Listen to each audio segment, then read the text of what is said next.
Hey, Shawn Clement here from the Richmond Hill Golf Learning Center. It's our first session of 2010 outdoors. Sun's shining, finally we got some nice weather. I'm really tired of the cold weather, and we're ready to rock.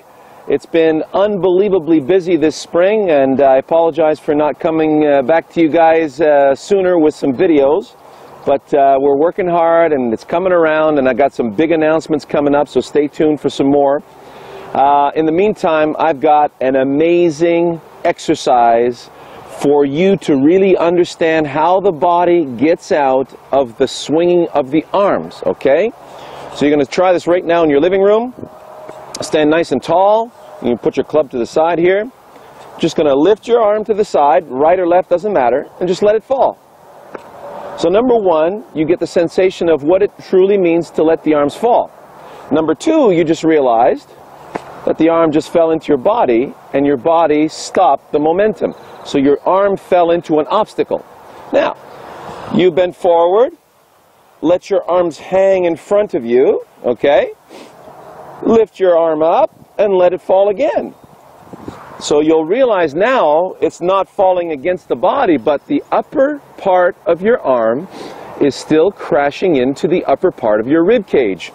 There's still an obstacle going on here. So you see how it fell and then the arm collapsed and I actually slapped myself in the head. Okay, so what you want to feel now is when you lift the arm again and let it fall, you must allow the body to clear, get out of the way. So it's just going to turn. Here we go. So you notice now my arm was allowed full access in this direction and there were no obstacles whatsoever. So I don't want a partial, see I'm still crashing. I want complete unobstruction. Let it fall. So now notice, feel how your body is sensing the weight of the arm and just gliding out of the way naturally. I don't want you to feel that you're manipulating this. I want you to feel how the arm is truly falling. There's no control here. It's reactive. It's instinctive. Fall. All right.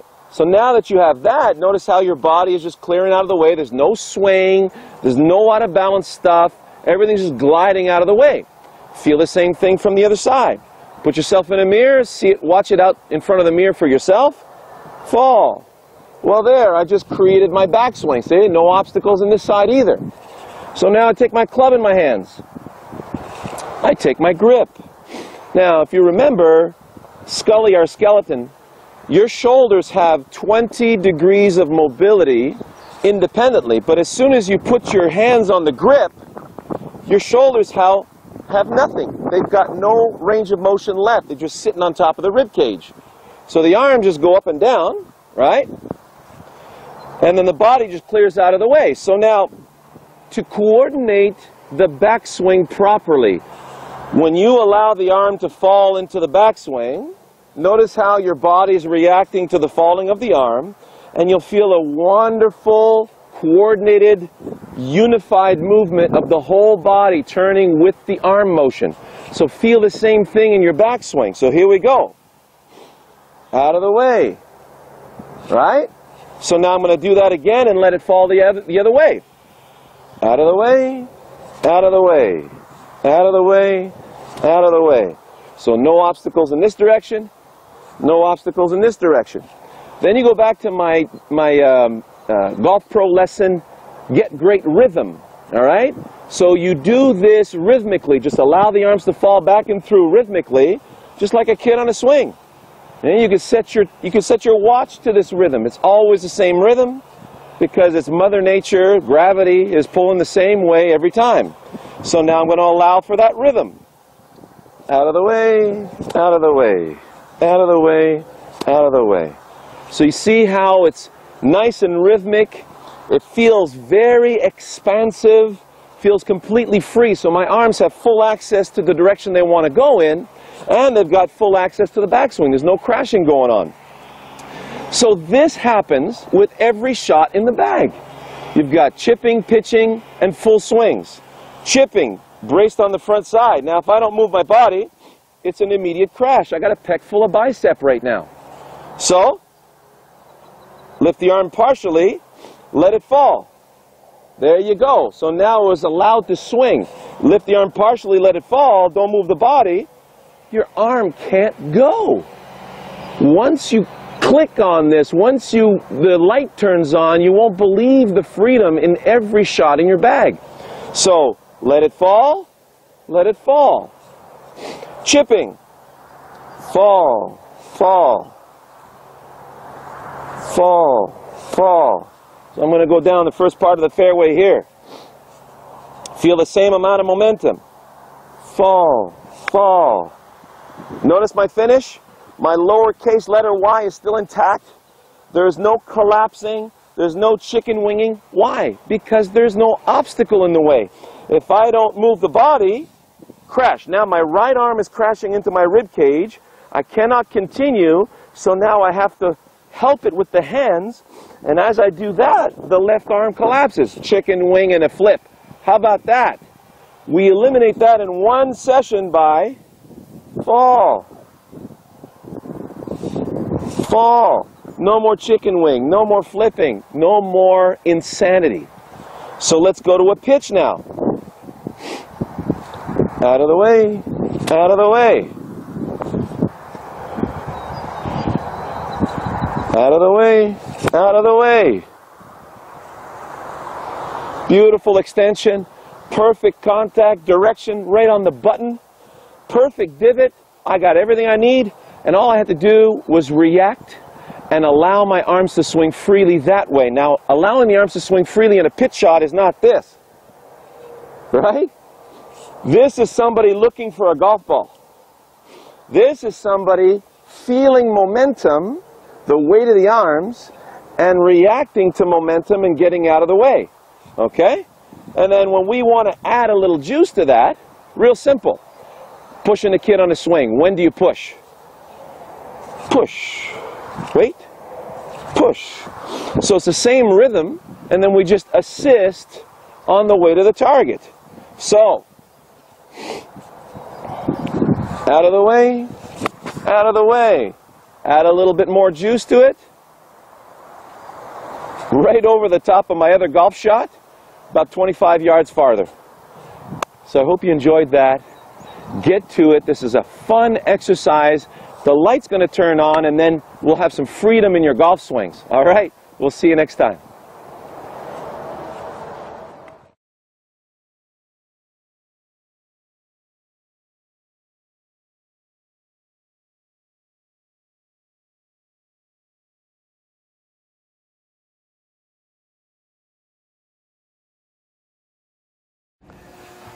Hey, Shawn Clement here from the Richmond Hill Golf Learning Center. Got a nice show for you to elaborate on a terrific one that we had just about a month ago called Coordinating Arm Motion with Body Turn, which really helped many of you, and thanks for your responses on that one. That was a cool one, wasn't it? So we were talking about how we are allowing the body to respond to the weight of the arm. So you're letting the weight of the arm swing through, and the body is responding to the swing of the arm. It's not manipulating. You're not manipulating the arm, and you're not trying to manipulate the body in any position. So it's very much instinctive. So if we go to fine-tuning arm motion plane, we talked about how we use the formed arm unit. So as you go back, right arm folds, wrist hinge. Then we have that loaded unit for fishing, right? Or throwing a football or hammering nails, you name it. It's always the same arm motion. So if we allow this completed arm motion to fall, well, if I let my club fall, it basically falls straight down, right? So it does not fall this way. If it falls this way, you're manipulating it. So now when my arm club unit falls, and I'm responding to that, well, it can't fall very far. See, right here, boom, it just fell into my body. So do not allow it to fall into the body. Your body, your central nervous system is so accurate. It will not allow that arm to fall into itself, if that's what the command is, right? So we're not letting the arms fall into us.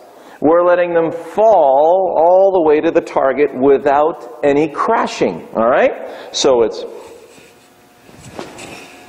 And on the way back, same thing. Don't let them fall into you. Let the arms fall into the backswing. So you'll notice, once we allow the completed arm unit to fall in each direction, there's a very specific place where gravity and centrifugal force is going to release the club head, right? Or unhinge the arms or the wrists and unfold the arms. So let's look at where that happens. If I got a ball here and I swing back and through without stopping, you're going to notice that the club brushes back behind the ball going back and in front of the ball coming through. So if I just let it all transpire, fall, fall, fall, don't crash, fall, don't crash. You notice it's skipping here and it's skipping there, but never down at the ball, okay? Now, if it skips here on the way through, you are manipulating, you are pushing on it. Be aware of your insecurities about controlling the club, okay? It should be completely out of your control. You are completely delegating this to centrifugal force and gravity, and for many of you, this will feel out of control, all right? So the goal here is don't let the completed arm unit crash, all right? We're allowing it to fall. We're allowing it to fall. So now, it falls. The hands go past the ball. Now you'll feel the club head getting pulled toward the ground. Boom. So you notice that as I continue not letting it crash into my body, I'm not going to do this. There's your proverbial chicken wing. So I'm letting it fall all the way past the ball. And then the release, you'll notice, is out here. Then it folds, the left arm fold and the wrist hinge. Then I'll come back the other way. Fall. The club head lags behind naturally. Don't have to think about it. And then it releases back here. So it's fall, snap. Fall, snap, fall, snap, fall, snap. No crash, no crash, no crash. And then you're going to develop a nice rhythm to that. So we have these heavy, dead arms that are falling in both directions where the command is don't let them crash, and then you're going to start being aware of where your hands are releasing. Okay? So if I'm going towards you, if you look at the face of my watch, snap, snap, snap. It'll snap at 4 and 8 o'clock, and there's no crashing in either direction. Both arms feel like free wheels. So that's when the body responds to the weight of the arms. It's so instinctive, your body's self-preservation issues, and we'll look at this in the skipping the stone in the next video. You'll see how the self-preservating issues of the body, right, or self-defense mechanisms for not hurting itself, as you turn out of the way, you're going to be turning in a very centered, relaxed manner. There will be no swaying there because the body will not intentionally throw itself out of balance when reacting to something instinctively, okay? So let's have a look at that skipping the stone. I'll see you in the next video.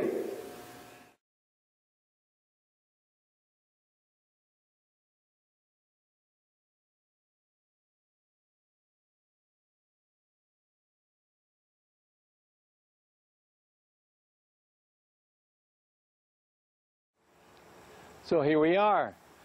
We have our above the head angle.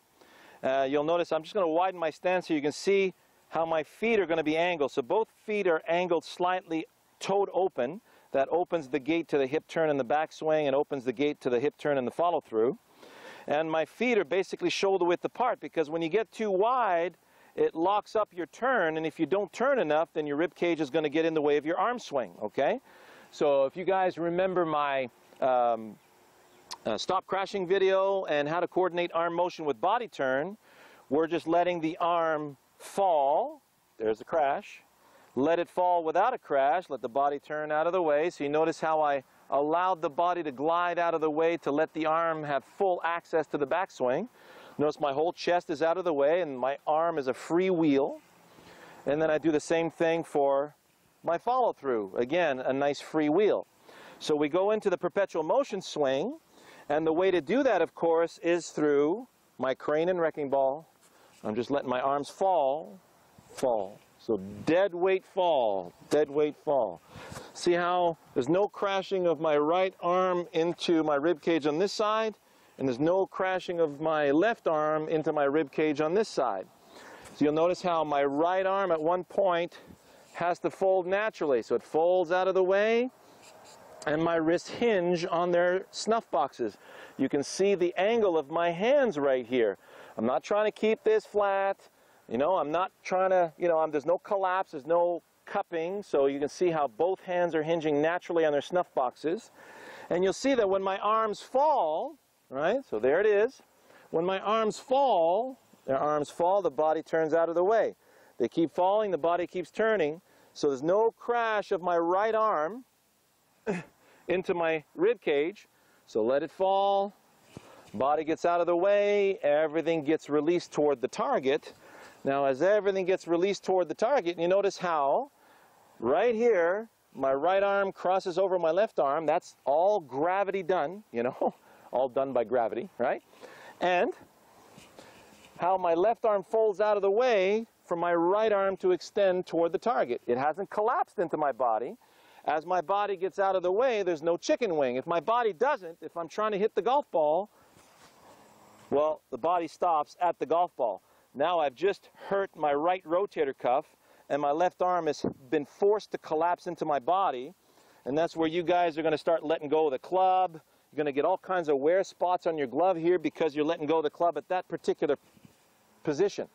So completely out of the way, no crash, everything swings toward the target, and then the shoulder collects the head, brings it up even further, and that's where the right foot comes off the ground. So right here.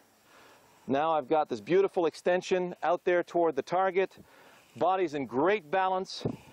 And if my focus is at the target, the weight shifts naturally in this direction, the body opens naturally in that direction. So not only, you're not going to be focused on the no crashing during the swing, you're going to be focused on freedom to a target. Now for all you lefties out there, this is why it's so easy for me to perform the task in both directions. I just went a little deeper into the rabbit holes, no big deal. So I just swing the club back and through without stopping, and I'm mirroring the same arm unit motion of my right arm. No crash, no crash, no crash, no crash, no crash. Swing to the target. Body's out of the way, arms are swinging out there towards the target, very nicely balanced. Left foot comes off the ground after the ball is struck. So you can see the harmony between when my arms are swinging and I'm listening to this, I'm allowing the arms to swing freely, my body's responding by not being in the way. You've got the perfect match of, it's like a dance with Mother Nature basically, right? You're just listening to the physics of the world. So when you perform this way, it's very instinctive.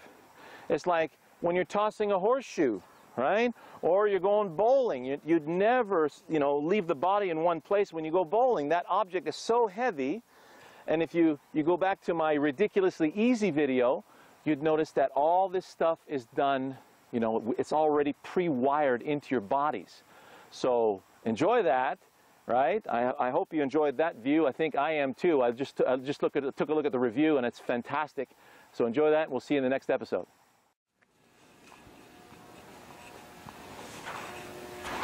Hey, Shawn Clement here from the Richmond Hill Golf Learning Center, and today we've got a fantastic video on rhythm, all right? Now, before we start with the rhythm in the golf swing, you need to understand something, okay? This may sound really corny, but it is exactly how it works. The rhythm of the swing depends on the gravitational pull on our planet Earth, right? So, remember the laws of Newton, right? Every object falls at the same rate towards the surface of the planet, all right? So regardless if it's a bowling ball or a golf ball, you let a bowling ball and a golf ball go, they're going to fall at the same rate. The bowling ball may make a bigger dent when it hits the ground, though. That's the only difference. So if we look at how this works in the golf swing, if I get into my setup position and I start swinging the club back and through without stopping, all right? So let it fall. Fall, fall, fall, fall. It is the same rate as, let's say, if I toss this ball in the air, At one point, the momentum stops, it peters out, and then gravity starts taking over, coming back. So it's a very specific rhythm for this ball when it stops going up and starts coming back down. So if you have a kid on a swing, you take the kid, you put him on the swing, you let him fall in both directions, right? There's a very specific rhythm that this swing has. Notice the same rhythm with each kid, as long as the kid's the same weight, right? And the same length of, actually not the same weight, the same length of the swing, all right? Now, we take a 7-iron in our hands, and we need to establish the rhythm. Fall, fall. Why is this so important? Well, that way, when you're swinging with rhythm, you're not fighting against the gravitational pull of the planet. Pull, push. That's a very severe change in directions, and it'll tend to throw the timing of your body off. When the body senses the same rhythm in both directions, then it's very easy for the body to get out of the way, okay? And it can predict how that's going to happen. So it happens the same every time. Your consistency factor is going to go through the roof. So we want that rhythm to lead us into that whipping action towards the target, or that twirling action. You remember us at one point on the DVD, you'll see me twirling this ball in a string, right? And it creates an arc through centrifugal force.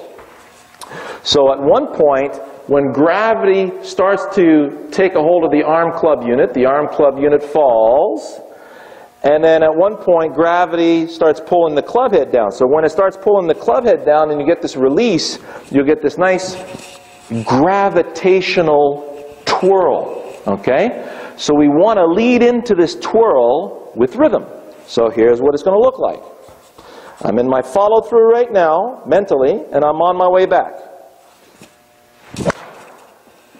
So you notice how I use the rhythm of my swing to lead into that twirl, okay? So when you find that your rhythm is off, listen to the planet. So let me go do this with a wedge, all right?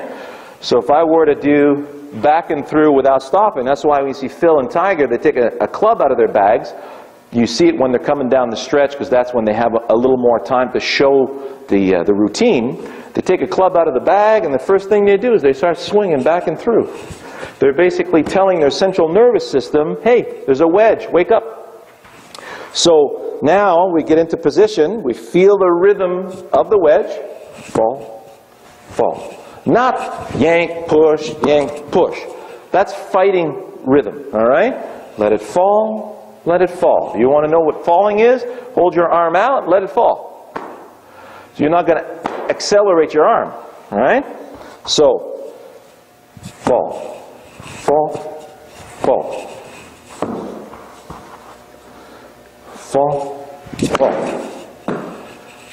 There's the rhythm of my wedge. If I go to the driver,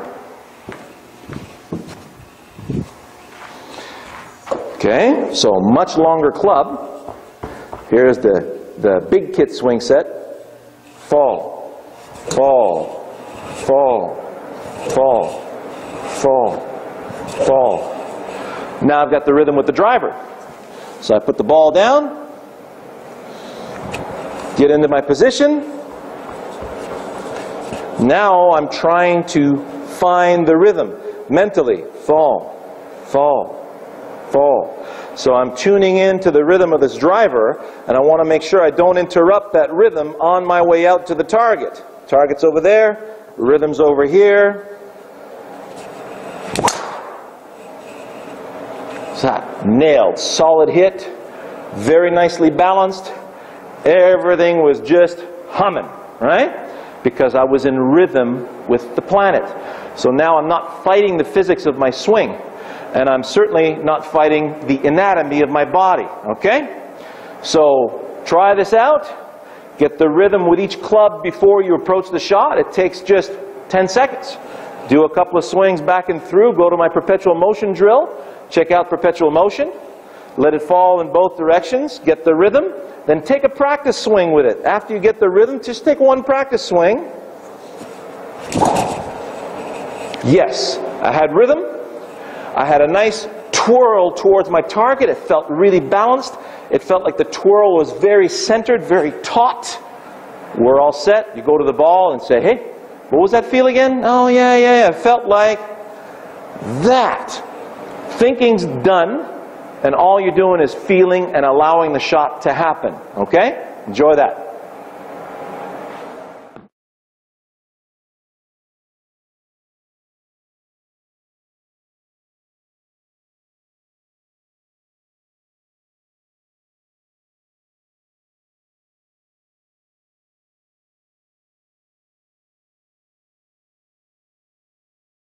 Okay. All right. So the last video I want to touch on this week. We are now the 31st of January. Sun shining. It's beautiful outside. Can't wait to sink my teeth into this upcoming season. My swing is feeling really good. So, and I hope yours is too. Now, the situation I want to touch on. You've heard about keeping your arms in front of your body back and through. And I know many of my students have been struggling a little bit with that particular concept. There's a couple of little analogies and little drills that I want to show you that are bound to help. And just recently, in this year's Bob Hope Chrysler Classic, we had George Lopez and Lee Trevino doing a special. And Lee Trevino was talking about imagining a couple of 2x4s, one on each shoulder, pointing straight out in front of you. So when you're at a dress position, you have these 2x4s poking out. And the key here is, in the backswing, is to keep those arms between those 2x4s. Okay? Well, this is great news. That's a great analogy, and I agree with it 100%. Because the only way to keep your hands is basically doing this and then turning this way. Jim Flick had a great tip, whereas he said, okay, raise the club and just rest it on the right shoulder between your neck and your right shoulder here. Then turn your body, then extend back out. And you'll be in the correct position. So that is what we mean by keeping the hands out in front of the body. So from this angle, raise it up here. Turn, then extend it back out. Now we're in the correct position again. You can see how my club's on plane, but my hands are up in front of me, not stuck behind me. Okay?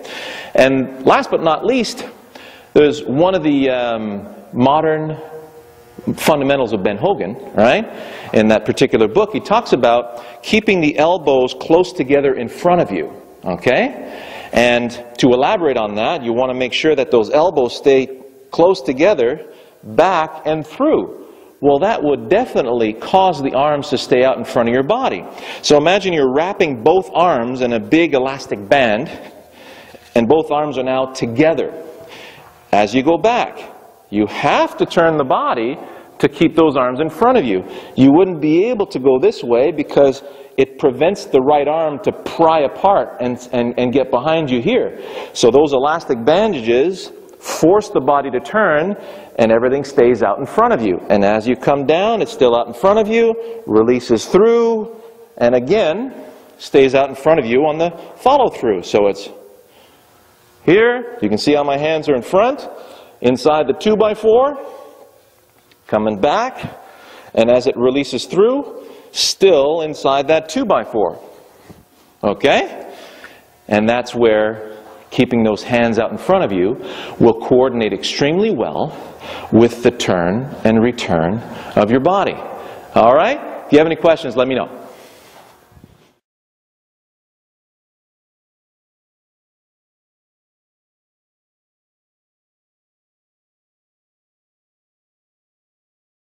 So, Shawn Clement here from the Richmond Hill Golf Learning Center. One of the things that you're going to hear a little bit more of in the future from our Golf Learning Center, a little dimension that we're adding to, as far as terminology, to the golf swing. We're going to be talking about unilateral motion and bilateral motion. All right? Thanks a lot, Frank. I really appreciate that. Frank is one of my inner game gurus that I consult on a regular basis. This guy is just a phenomenal coach. So we're looking at, when we went we went back to the timing and tempo update.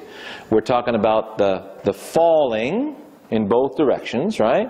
We're letting the arms fall, and we're being aware that as the arms fall in both directions, and I am completely allowing the motion to fulfill itself by itself, right? So it's like a kid on a swing, toss the kid back, let him fall, but he's going to keep falling in both directions, right?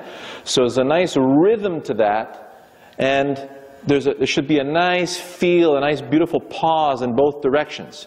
So there has to be a swinging of the arms. Now the reason why this would be considered plant, fall, a bilateral motion, as human beings, we're already hardwired to perform this task. Simple walking. Remember the fawns? All right, here we go. Plant, fall, plant, fall, plant, fall, plant, fall, plant, fall, plant, fall, plant, fall.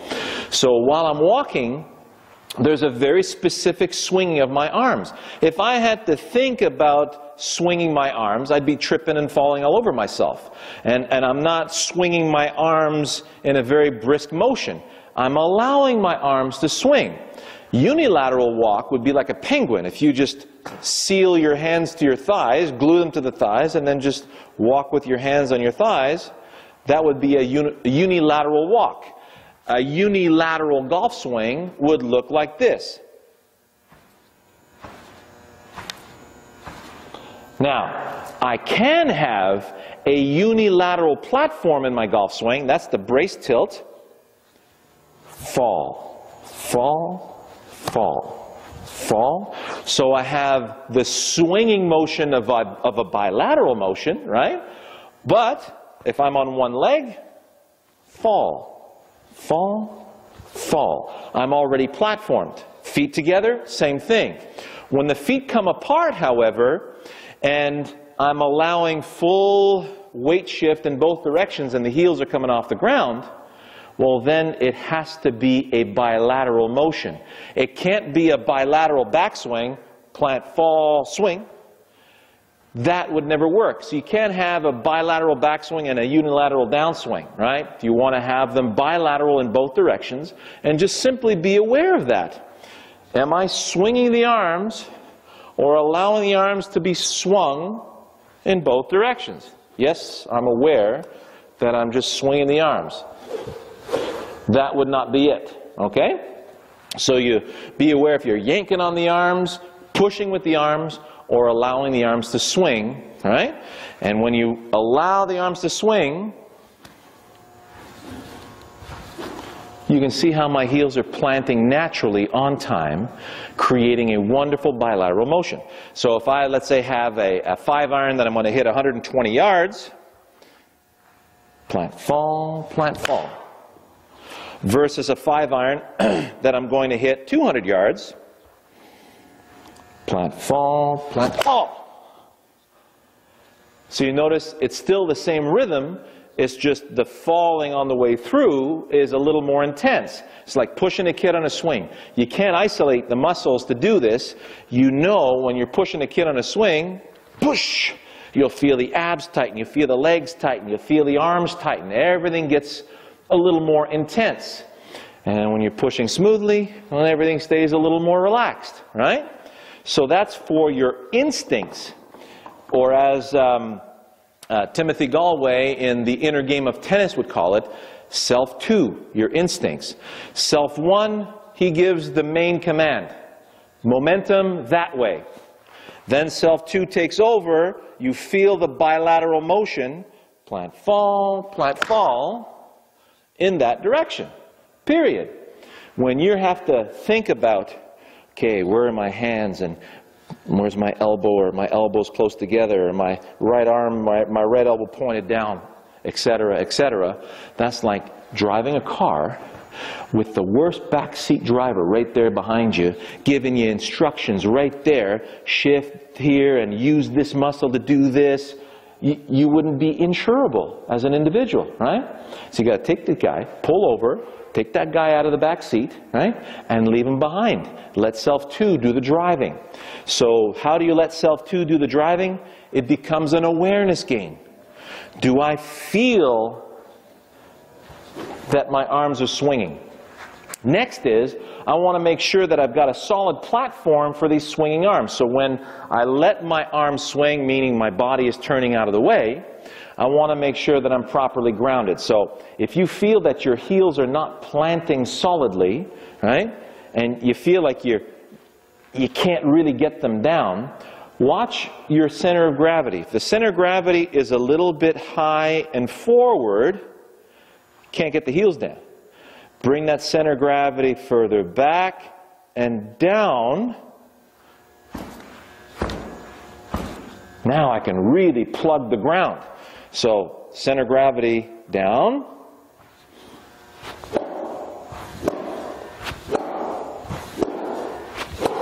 Center of gravity up.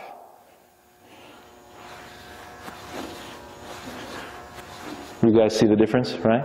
So center of gravity back and down. This allows me to feel that I'm plugged with the ground. And now it's just a matter of allowing the momentum to go to the target. Many of you are going to feel like, oh my God, I'm going to stick it in the ground. Well, that's if your focus is on the ball, right? If your focus is on the ball, even if you move into your forward position, you'll tend to go with the arms first. So here is one of the biggest secrets of awareness that is going to make a huge difference in your game, okay? You must feel like you're already in motion. So when I move my knee forward and I take my right heel off the ground slightly, it feels like I'm in my follow-through and my arms are in the process of falling into the backswing. Now when my arms are in the process of falling, I can feel how gravity is tracking them. So, plant to start, plant, fall, plant, fall. Then you're going to find it very easy to perform the right timing in the swing. If your focus defaults to the ball, oh, what was he saying again? Forget it, let's just hit the ball. Whoop, right away. Arms go. Now you are in a unilateral motion.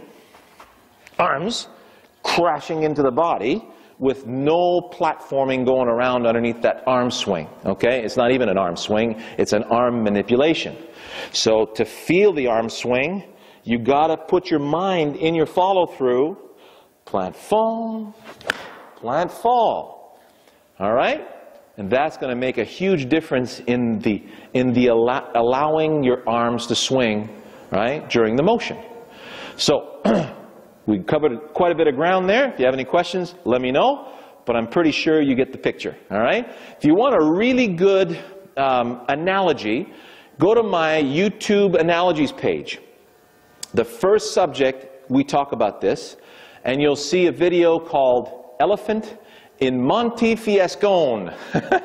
So you'll see how, right, when you see that elephant, imagine your chest as the head of the elephant. When you bring your arms together to take your grip, your arms reunite to form the trunk of that elephant. Now, when you see that elephant doing his walk, right, that is exactly what my perpetual motion drill video is all about. When you see me hitting all those golf balls in a row, well, here we go. We're going to walk like an elephant. Plant, fall, plant, fall. Plant, fall, plant, fall. Plant, fall, plant, fall. Plant, fall, plant, fall. Plant, fall, plant, fall. So I'm using the weight of my trunk, allowing my trunk to swing freely, and I'm making sure that I got a platform. Every time my head swings this way, it's got to be on top of something solid, or else my whole body's going to keel over, okay? Have fun with it.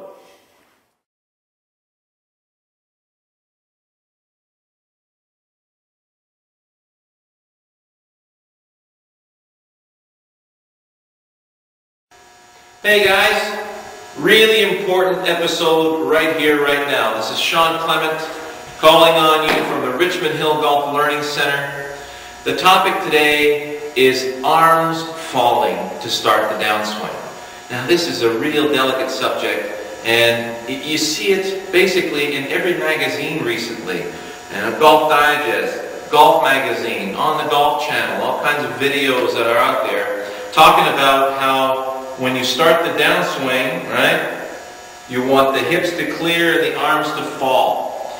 Thing is, the arms falling is very, very misinterpreted. Okay? Let me clear this up for you once and for all.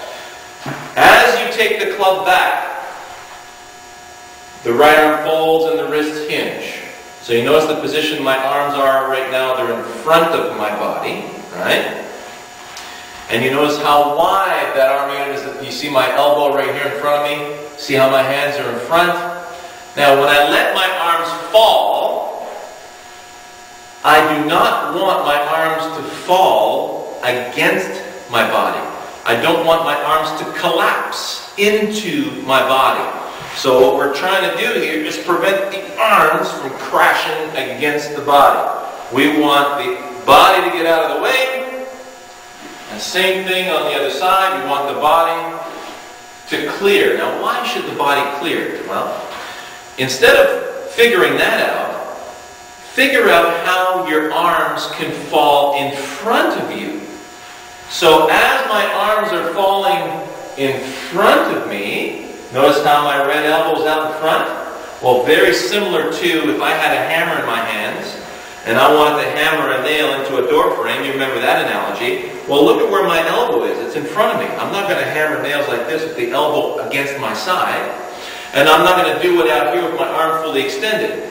Right here is that power sequence, okay, where my elbow is out in front. If I'm skipping a stone on water, you see how the elbow leads the hand, and everything is out in front of me. And you notice how when my arm gets in front of me, everything clears. I am slinging that stone from a position that's in front of me. I'm not doing that from behind me. So it's the same thing here. I get it into position, my arms are in front of me. When I let everything fall, you notice my arms are falling down the swing plane and through the golf ball. So I want my arms to fall through the golf ball, which means that the club's going to bottom out naturally right here out in front of that golf ball. So I catch the ball first, then I catch the turf, and the ensuing momentum pulls me towards that target. So as my arms fall in front of me, the body instinctively needs to get out of the way. So we want this clearing of the body, this clearing of the left hip or the left knee, whatever you call it. We want this to be an instinctive clearing, something that you have no need to think about. And that's the only way to do it, is to let the arms fall in front of you. So from this angle, notice how everything clears, and look at how balanced my body is, how my center of gravity just stacked beautifully through the hips, knees, and into those arches. That's what gives my arms access to the target. If I let everything fall behind me, how am I going to get around? I have to come around this way. Hence the over the top that we keep hearing about. Well, you don't intentionally go over the top. You can intentionally let your arms drop behind you, though. That's what you don't want. You want your arms to fall in front of you. So I hope that's made it crystal clear. Now, when you let your arms fall in front of you, I'm going to take my backswing up to the top here. I'm going to put the parking brake on. Imagine your car's on a slope and you put the parking brake on. Now I'm going to release the parking brake. Notice how everything fell in front of me through the golf ball all by itself. So there's a perfect way to figure out if you're in the correct position at the top of the swing. If you have swayed off the ball and you let everything fall, you're going to hit the ground before the ball. No good. If your arms are too low, you let the arms fall behind you. Now you let them fall toward the ball. Everything's collapsed out of the sky. So if I get to the top of the swing and let everything fall in front of me, look at how crisp and clean that contact is. My body stays in balance, everything clears automatically. Now if I wanted to speed up the arms, now remember where we speed up the arms. The analogy was pushing somebody on a swing. So I push, let the swing come back. Push again. Push. Push. So you can see the uninterruptedness of that movement. So the swing comes up, starts making its way down through pure momentum, and then right about here, I'm going to assist momentum. I'm not going to grab the seat of the swing, yank it back, shove it through, and have the kid fall off. I'm going to push, let it come back. Push again, let it come back. Push. So watching the golf swing now.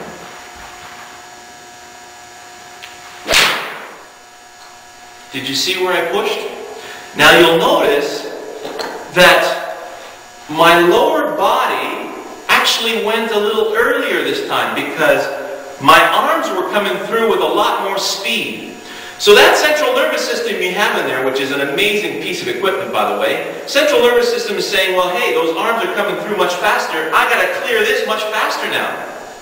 So at one point, if the intent is to really give it a rip, then the central nervous system says, well, okay, I know what you're trying to do. Let me get this cleared a little earlier. Let me give that a head start so that your arms can have full access to that target. Okay, so watch how my central nervous system gives it a head start versus when I'm letting everything fall and everything's coming through together. So I hope you found that informative, alright? Go out and give it a try. Top of the swing, stop, put the parking brake on. Now release the parking brake, let everything fall, and everything should just have this perfect, crisp little contact. You'll be hitting the ball about 50 yards with a full swing. And then add some speed to the arms falling through the ball. So let the arms fall through the ball faster, and then see how your central nervous system causes the rest of your body to react and clear for you. Alright? So let me know, give me your questions, and let me know if how that works. Alright? Take it easy. Bye-bye. Now, a final brush up for your arm motion. Okay? Now, we talked about the hinging of the wrist for casting a fishing pole or for throwing a football or for hammering nails. Now we're going to go through a full specific lesson on the two-handed cast. So let's say you had a very heavy fishing pole and I wanted to cast this fishing pole in your direction. Okay? Now if we look at the cast itself, if I allow both arms to collapse into my preparation for this cast, it's going to feel like a very sloppy cast. It feels like that lure could go anywhere. It could go up high, it could be down into the ground. However, if I allow that lead arm to stay nice and extended, all of a sudden, when you keep that lead arm straight, you'll feel how the hinge on both wrists will become more taut. You'll feel your grip become more secure. Now you don't want to be letting go of the grip right here either. So make sure you maintain a solid grip. Go back to the grip section and make sure it's sound. You'll notice also how, if I cast towards you, how my right arm is supporting the weight of the club or the weight of that fishing pole. If I let it droop here, now it feels like I have to use my elbow and my shoulder to flip the fishing rod out so I can cast it over your head. Here feels like a very powerful position to get that cast going, completely supported, very taut, and I feel that nice taut extension in your direction. If I put it over my head, now you notice how my arms start to pry apart and it becomes a little droopy. It's not bad, but it's not as powerful. And same on this side. It feels now that the lead arm is a little bit collapsed and it's harder to keep the trailing arm a little extended, this like your cross-handed release. So, load it up, that's where you want to cast it. Now, you go to the top of your backswing and stop. So imagine you have a buddy of yours right back here. You step up to the ball. You take your backswing.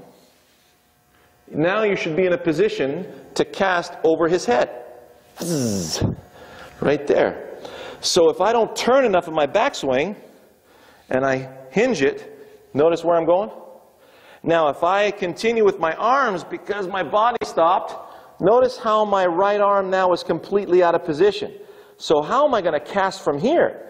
This will feel very weak in its position to cast out. All right?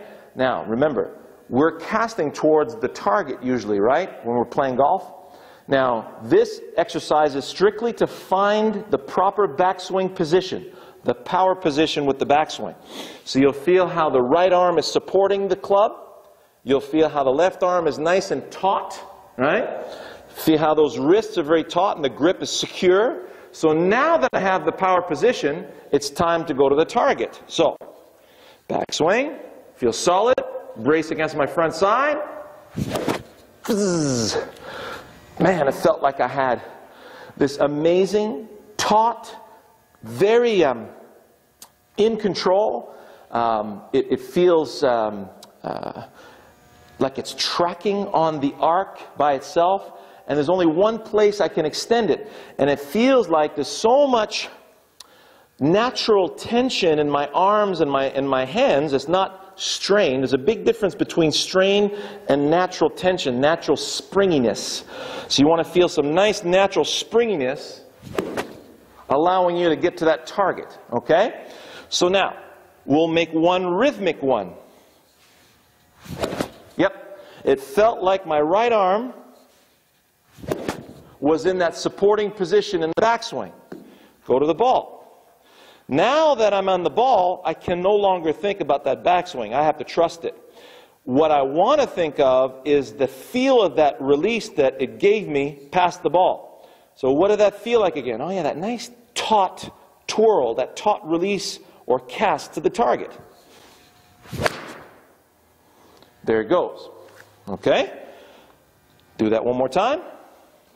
Get my feel. Love it.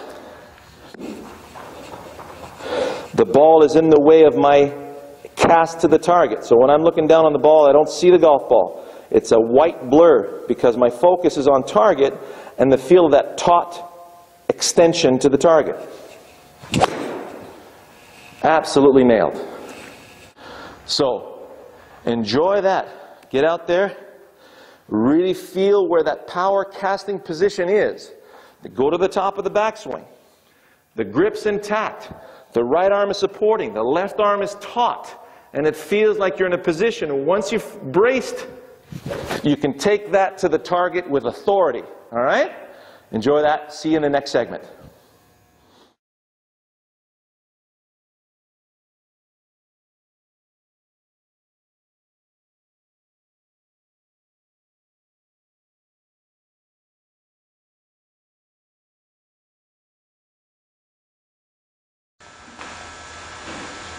Hi again, Shawn Clement here, part 2 of our instructional series.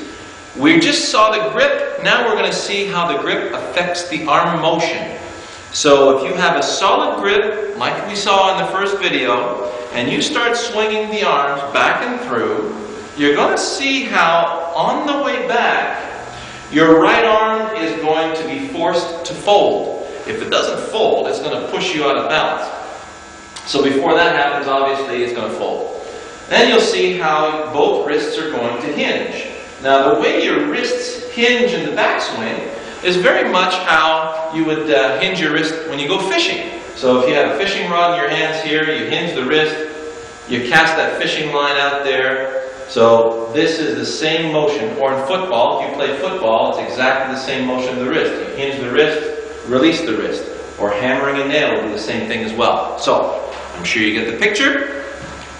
So on the way down, the right arm is going to extend, forcing the left arm to fold. So if I swing the club back and through, you'll see how the hands have a tendency to rotate. In the backswing, the right hand rotates up, left palm rotates down. And on the through swing, it's the opposite. The left palm rotates up and the right hand rotates down. If you look at it from this angle, you'll see how this happens. You notice the club face is closed, and on the way back, you'll notice how that club face is now open. There's many different ways that you could look at it, but that's basically how it works. So, hinge, release. So that's the basic way the arms hinge, or the wrist hinge. In the backswing, fold, you want to make sure that your left arm stays extended. If that left arm collapses, you notice how my hands get much closer to the body. Think about it this way. If you were pushing a kid on a swing, right? The chains stay fully extended, the swing can go from one side and have all the momentum it needs to go all the way back to the other side. If you push a little too hard and the chains collapse, then the swing is just going to fall straight down and has no throughward momentum. So it's the same thing here. If your arms collapse against your body, you'll have a tendency to go straight down. It's really going to affect the power in your shot. So you want to feel nice extension, not strain, but a nice taut extension of that left arm, and a nice hinge in your wrists. On the way through, same thing. You want to feel a nice extension of that right arm toward the target, and that left arm is going to fold out of the way. You don't want the arms collapsing against the body or collapsing in this manner. That left arm is supporting as the right arm extends down to the target line. So there's the general way that your arms are going to move in the golf swing. Finally, as far as grip pressure is concerned, this is a tricky situation. There's a lot of things that are said about the grip pressure. Let's look at it this way. If you were playing tennis and hitting a power forehand from one backcourt to the next, imagine how firmly you would be holding that racket at the moment of impact. If you were hammering nails, a nice big nail hammering one shot into a 2x4, imagine how firm that grip would be at the moment of impact. Well, it's the same thing with the golf club. The way to summarize it, on a scale of 1 to 10, 10 being the very tightest you can hold it, feel like you're holding it at about a 4 or 5 on the scale. And you'll notice as you swing the club, that grip pressure will intensify. Let your central nervous system take care of that for you.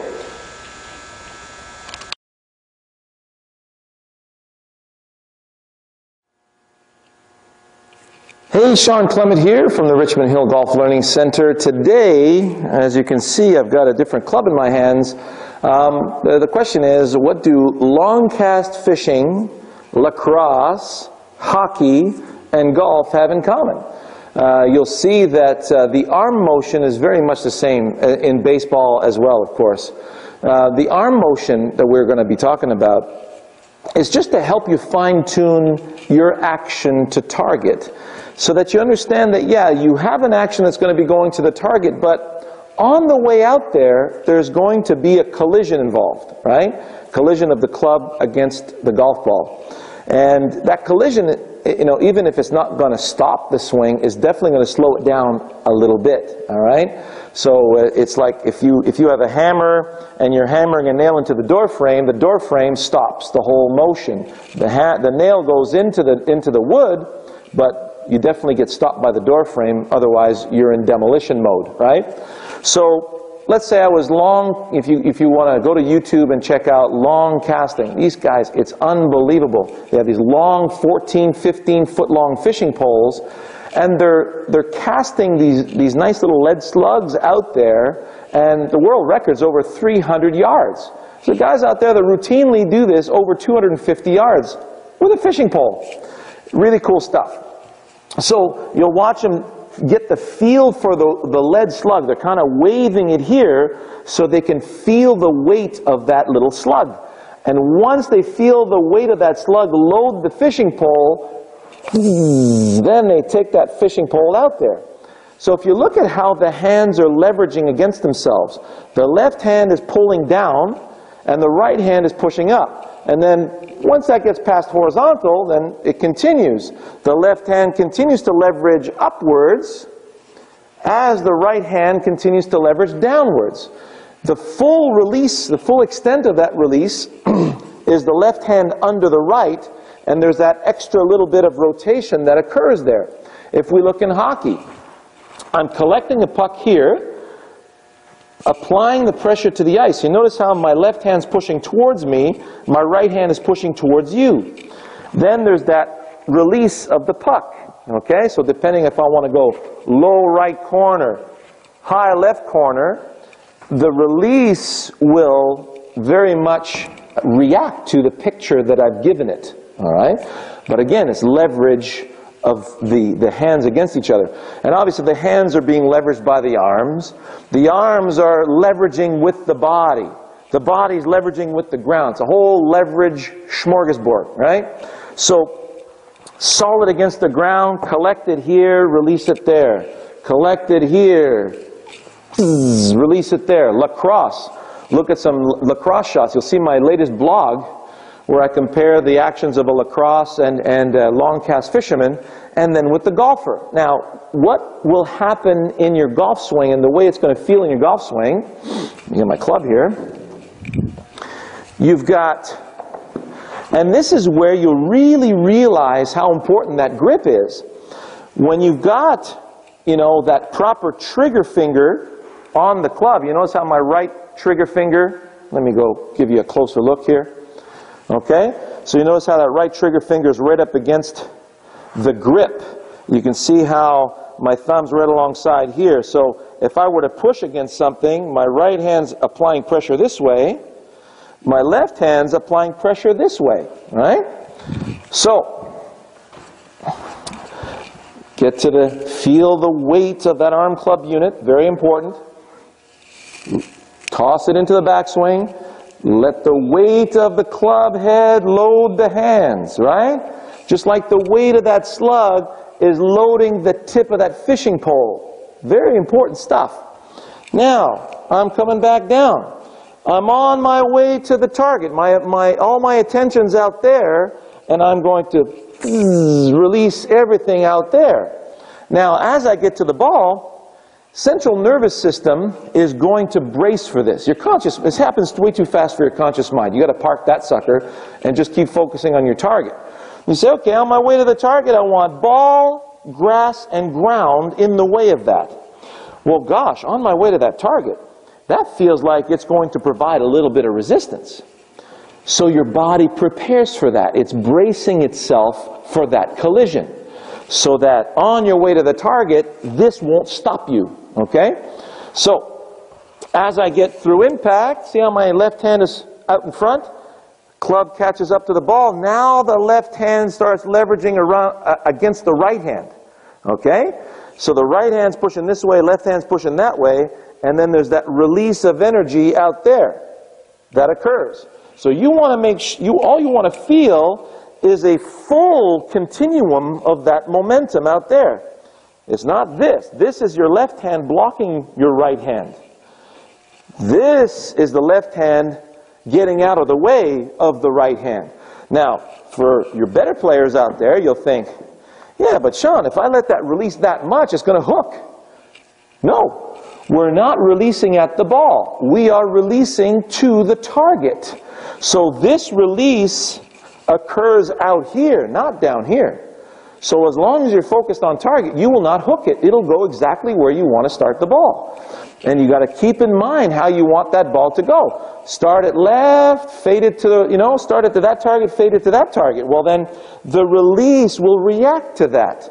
Right? It's like a check swing in baseball. You're coming in, you want to put it out to first base. You're going to check that swing. It's a natural instinct in relation to the picture. So, you want to draw the ball. And now I'm going to start it there, I'm going to end it there. So now when I'm drawing the ball, that release is going to be a little more emphatic. Not your conscious mind's job, okay? Now one final note on the weight. So let's say you and I were mountain climbing. You were down here on the ledge of a cliff and I'm up here, and I've got the rope. You notice how mountain climbers always make sure they feel you at the end of the rope? They don't let the rope slack off. They always have a little bit of, you're right there with them. So if you slip off, they'll feel it right away. So let's say you slip off and I catch you. Now, I've got my rope here, and I want to swing you back and forth and make sure that you can catch a part of the ledge. So you notice how I'm doing that. you go. Now you're back on the ledge. So I have to feel what's going on in order to react to it. I have to feel the weight of that slug in order to react to it. I have to feel the weight of my arm club unit in order to react to it. Man, I can't hit it any better than that. So enjoy that, and we'll see you in the next segment.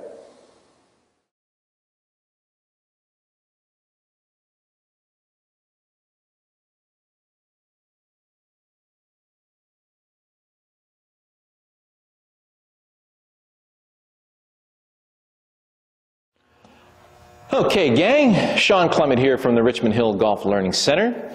A question I get a lot when I'm giving my instruction, I notice there's a few preconceived notions that prevent some of my students from performing. And one of these that I want to touch on today is keeping that elbow close to the body. Right? We talk about, oh, we got to put head covers underneath the armpits, and we want to keep the elbows close to the body. Okay, so let me address a few of the tips that you get from the Golf Channel or from golf magazines or from golf books and things like that. Many of these tips are in reaction, I call them knee-jerk reactions, right, to other things that are out of place in the golf swing. I'll give you an example. Somebody doesn't use their lower body in the backswing and can't finish the backswing with the arms. So what happens now is that the arms can't go any further, so they start to lift. And inevitably, that right arm starts to disconnect itself from the body in a major way and starts affecting other aspects of the swing, like the grip. So when the right arm moves away, you'll find that the grip gets dislodged as well, gets pried off the golf club. And then you end up with little rub spots all over your gloves and your hands, and you're wondering, why is my pinky so sore? Well, if this keeps coming off and the pinky starts rubbing all the time, it's hard to be aware of all these body parts at the same time. It's pretty much impossible. So then you end up with a wear spot in your pinky. You don't know where that came from, okay? So let's look at a simple throw, right? So if a baseball pitcher is throwing, he's not going to keep that elbow close to the body, right? Looks pretty silly, doesn't it? So it's the same thing when I'm skipping a stone on water. I'm not trying to keep my elbow close to my body. That won't work, right? So the arm is wide so that the elbow can lead. So you'll notice when I'm throwing that, right? In slow motion, the elbow comes in. See how the elbow leads? See how the hip clears? And see how the release is out here. This is all done very much naturally. So keeping my elbow close to my body would put a big fat wrench into the spokes of that system, wouldn't it? Okay? So we have to watch out. The knee-jerk reaction to that would be here. Whereas the true nature, the true cause of this was lack of turn in the backswing. When we get more turn in that backswing, the arms can stay wide and in front of us. So you notice where my elbow is. The elbow is away from my body, so now in the downswing it has a chance to lead and therefore, have that also valuable lag through the shot, okay? So the other thing too is when you toss the arms wide, you'll feel at address, right? If I take my address position, very solid through the hips, knees, and ankles, my arms and my club are hanging from my shoulders. If I were to push up against this mat here, right, I feel like everything is solid. My armpits are connected to my body. That's going to be happening through impact as the arms have fallen back down, right? So it's toss, and then gravity and inertia levitates the arms up. And you'll feel that it's not lunged out of position. If I was in a tug of war, when I'm in this position here, I'm pretty much a goner, right? So I feel a certain connection. Although my shoulders, right, my armpits aren't really connected to my rib cage, it feels like my shoulders are in a very strong position. So it's toss, right? Let inertia keep it wide, but your shoulders stay in their anatomical position, not lunged out of position with a rounded back, right? And that puts you in a very powerful position to pull those arms back and through the shot into a beautiful extension out here, where again, if you keep you know, those head covers underneath your armpits, where's your extension going to be? You'll most likely develop a chicken wing more than anything else, okay?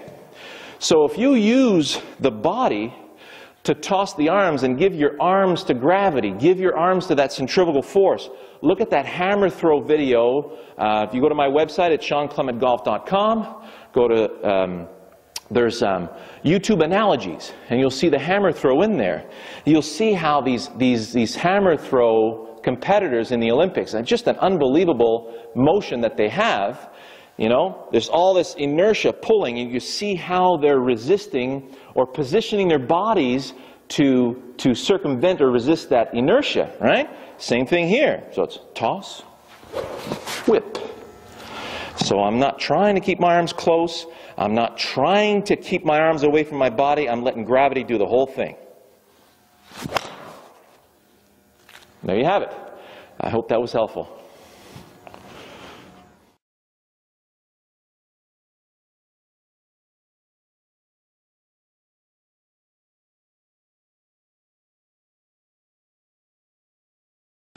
Now, I know a few of you have had some issues with maintaining width in your swing, keeping the arms in front of you. You've seen a few videos to that effect. Now, here's just a few techniques to help you feel the correct motions, okay? Now, first thing is, if any of you have played baseball before, just pretend this is a nice baseball bat. So when I take a baseball swing, let's say I'm swinging in this direction here, so you'll see how the body stays in its position. If some of you have a tendency to fall on your toes in the swing and then have a hard time recovering from that, momentum is being pulled out here and is pulling your body out of position. Take a golf club or a baseball bat and take a good swat.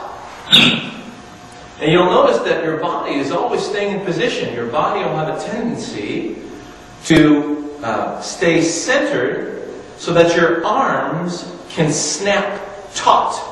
So it's like a stone at the end of a string. Hang on, I got a little prop here. If I have a ball here at the end of a rubber band, this would be taut, whereas that would be loose. So you don't want anything collapsing. You want everything to stay nice and taut, like a stone at the end of a string. Okay? Now, in the golf swing itself, you want to make sure that at address, everything is starting in a taut manner. Hogan used to say, you want to feel your elbows very close together in front of you. So if the elbows are close together, well, that means that the arms are in front. So you wouldn't, if your arms are alongside, the elbows wouldn't be very close together. So elbows close together gives you nice full extension. In the backswing, elbows stay close together.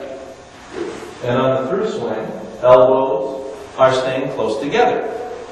Also, you'll notice how the arms are staying in front of me when my elbows stay close together. As I'm swinging this club back and through, I'm trying to maintain the sensation of taut, that nice stone at the end of the string. Now, it's not two arms on a club, it's the arm unit. So you want to feel that taut sensation right here in your shoulders. Feels like the motion is tugging at the shoulders. You maintain that nice taut sensation back and through.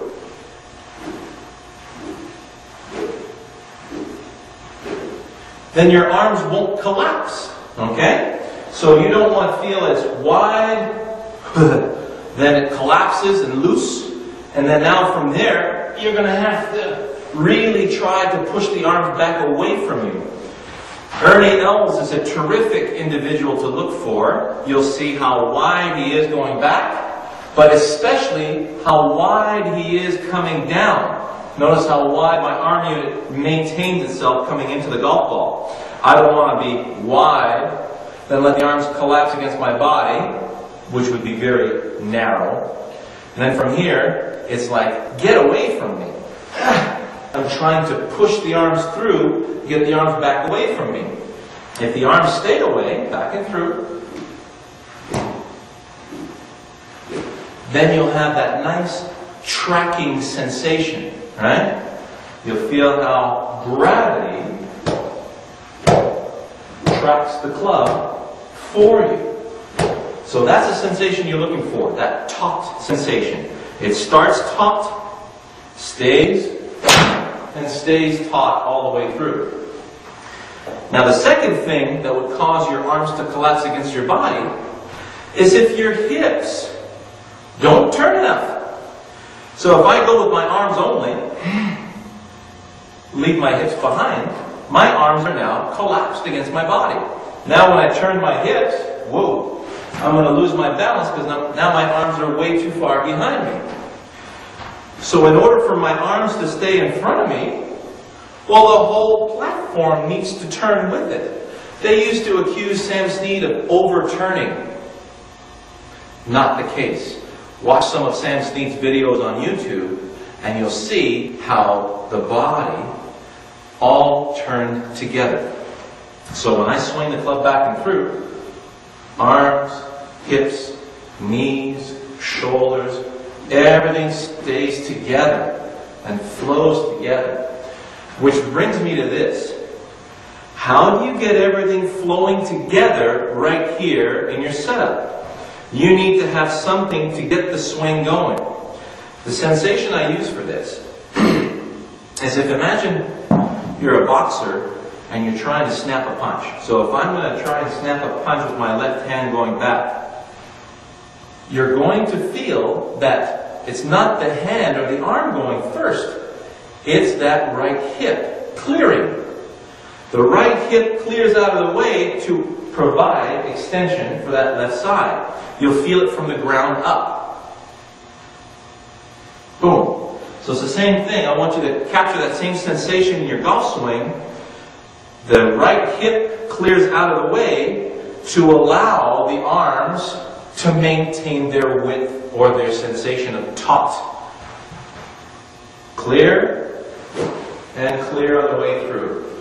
So it's snap the hip, maintain that taut feel, then on the way down, the other hip snaps out of the way, and then you get that nice snap of the arms through the shot. Here we go.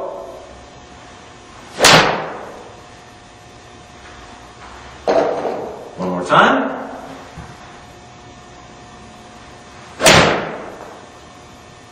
There it is. So, in essence, it's the turn of the hips that starts everything, but even better than that, you want to feel like everything's already moving. I'm sure you've noticed that I nudge my right knee forward. Actually, I'm nudging the whole hip motion. My initial startup is this. So you notice as I move everything forward, looks like that right knee's coming in. It's the right knee, right hip moving in, that left hip clearing out. That gives me enough momentum to finish my backswing, and then I use the momentum of the backswing to crash through that golf ball. That gives me my sensation of continuity. That was a lot better. So watch VJ, Mike Weir, Chris DeMarco. They all have a specific routine that allows them to stay in motion and not freeze over the golf ball. Very important. It's like a tennis player waiting for a serve. He's always in motion. So you want to feel like you're already in motion, ready to start the swing.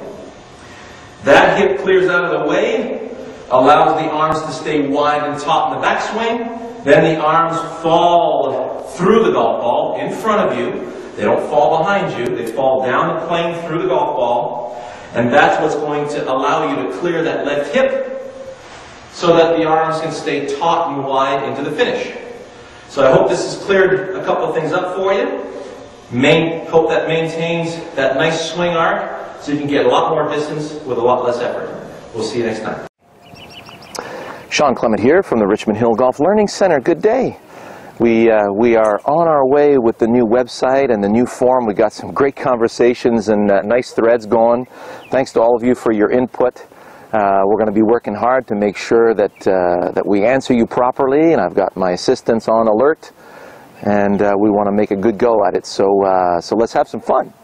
In the meantime, we've got a great video for you today. We're going to talk about the instinctive part of skipping a stone, and you'll see how this applies to your golf swing in spades. You're going to really like this one here, because we continue on our quest to rid ourselves from this ridiculous thinking process, which is a nuisance to the swing, and we continue to go down that rabbit hole to make the swing as instinctive as possible. Okay?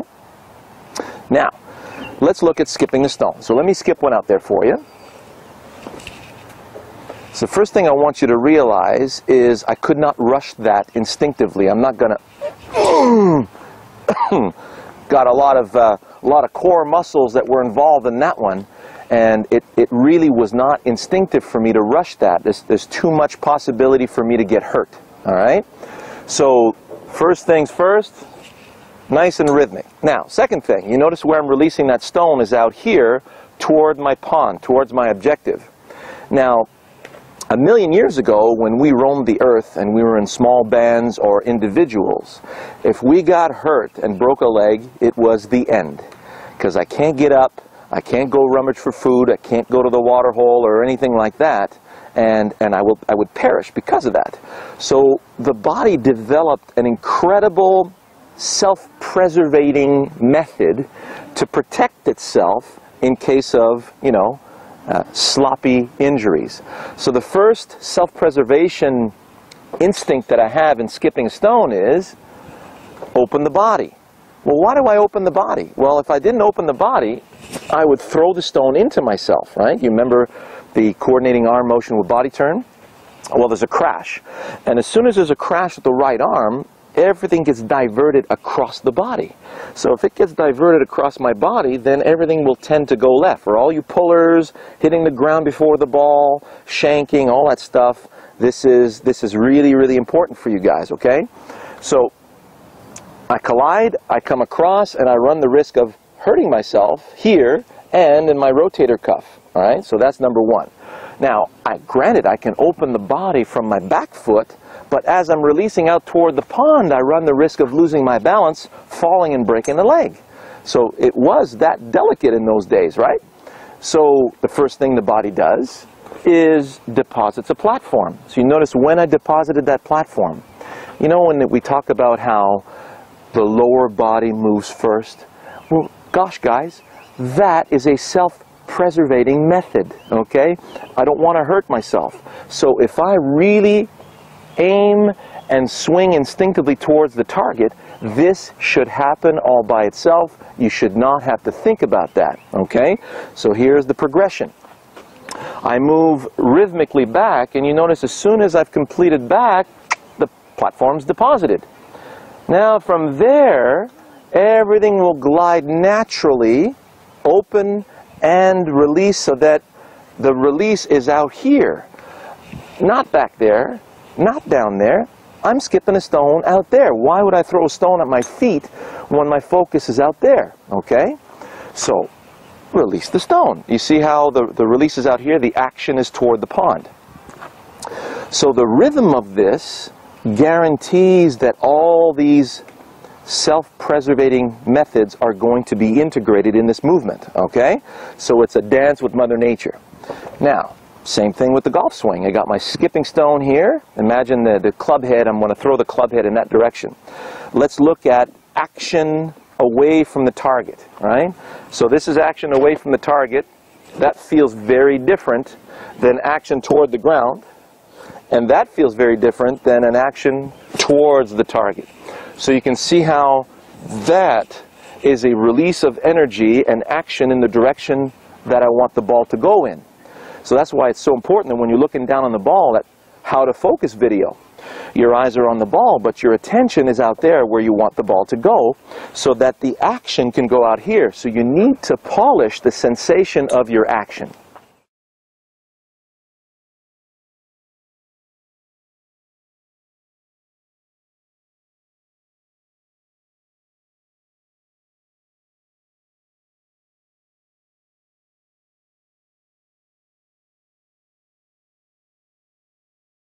Action can go out here, so you need to polish the sensation of your action. Baseball swing would do just fine. So you notice when I'm hitting out there, all right? So if I want to do a home run center field, this would be my action here, right? If I want to do a third base hit, there we go. So you notice how my body is responding to the picture that I have out there. So for all you guys who are wondering how much tilt to give yourself, well, the tilt is in response to the target, the picture you see out there. Okay, so that's why it's so important to see, well, where am I going to go? And how am I going to get there? Do I start it there because of the wind? Or do I start it there because of the slope? All that stuff. So we have a very clear picture of what we want, and now the setup can fall instinctively. So let's say my picture here is a nice fade over the trees here, and then the trees are very short, and then I'm going to fade it back toward the 150-yard marker. So I have a picture of trees and a 150 marker. I'm naturally going to play the ball a little more forward in my stance to fade the ball, slightly open club face, because this feels like a fade now. So my setup has fallen into place in response to the picture. Now from there, I want a rhythmic action in the direction of that tree. So let's look at what rhythm really is. Rhythm is a ridiculously easy and relaxed motion to lead me to the action toward the target. When I was throwing that stone and I felt all this horrible tension in my body, that wasn't rhythmic.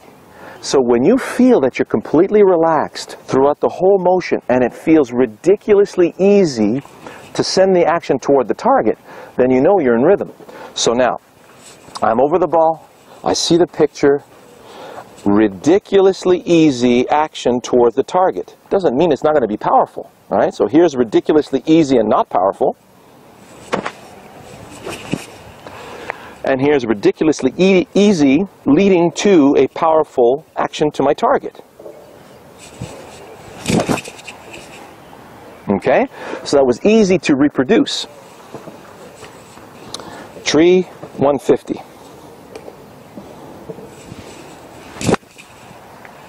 Tree 150. So, my first swing of the day, and that was a hair thin. Well, let's look at that, all right? So many of you would say, I hit that thin, why? Well, that's really important for you to address right now, because you don't need to know why. I have a kid here learning how to walk. He's fumbling all over himself. He's falling down. Is he doing anything wrong? Of course not. What are you going to do now? You're going to instruct the kid on how to walk? What a complete monumental waste of time that would be, wouldn't it? So you're standing over the ball. I'm going to go toward the same picture. I recognize that I hit the shot thin. That's all my central nervous system needs. Now you take your conscious mind, that little hornet, right, and you park it in the corner, you put a gag on it and say, hey, observe again. I'm going to do that picture again. Please observe only. All right, so where's my picture? Got it. Effortless, powerful fade that way. And that was super. So from one shot to the next, I went from chump to champ in one awareness. I didn't think about, well, maybe I was off playing and maybe I didn't take it enough back and made it too much to the inside, all that stuff. That will ruin your learning process. The learning process is an action to the target, an action to the picture, rhythmically and supremely easy, right? And then see what happens. So then you ask yourself, well, what's preventing me from sending that action to the target? Well, is it my focus? Am I focusing on the ball? Am I focusing on something in my backswing? Because if you focus on something in your backswing, well, now, where did the target go? So I'm focusing here on a position in my backswing, hinging my wrist or whatever. My target disappears, and now what am I left with? The ball. Well, we all know how that's going to work. If I try to hit the ball, it's going to be a complete ruin, and now I am grooving an action toward the ground, and I'm not even aware of it. You see the insanity here? Okay? So, I hope that made sense to you, right? So, when you get with the golf ball, when you look down on a golf ball, make sure there's an address on it.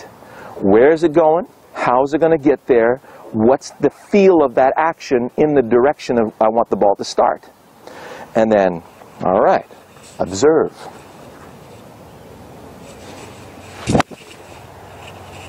Best one yet.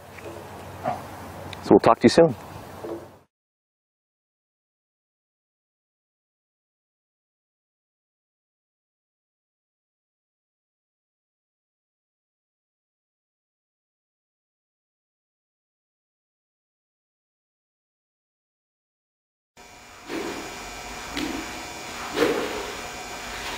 Hey again, guys. Shawn Clement from the Richmond Hill Golf Learning Center.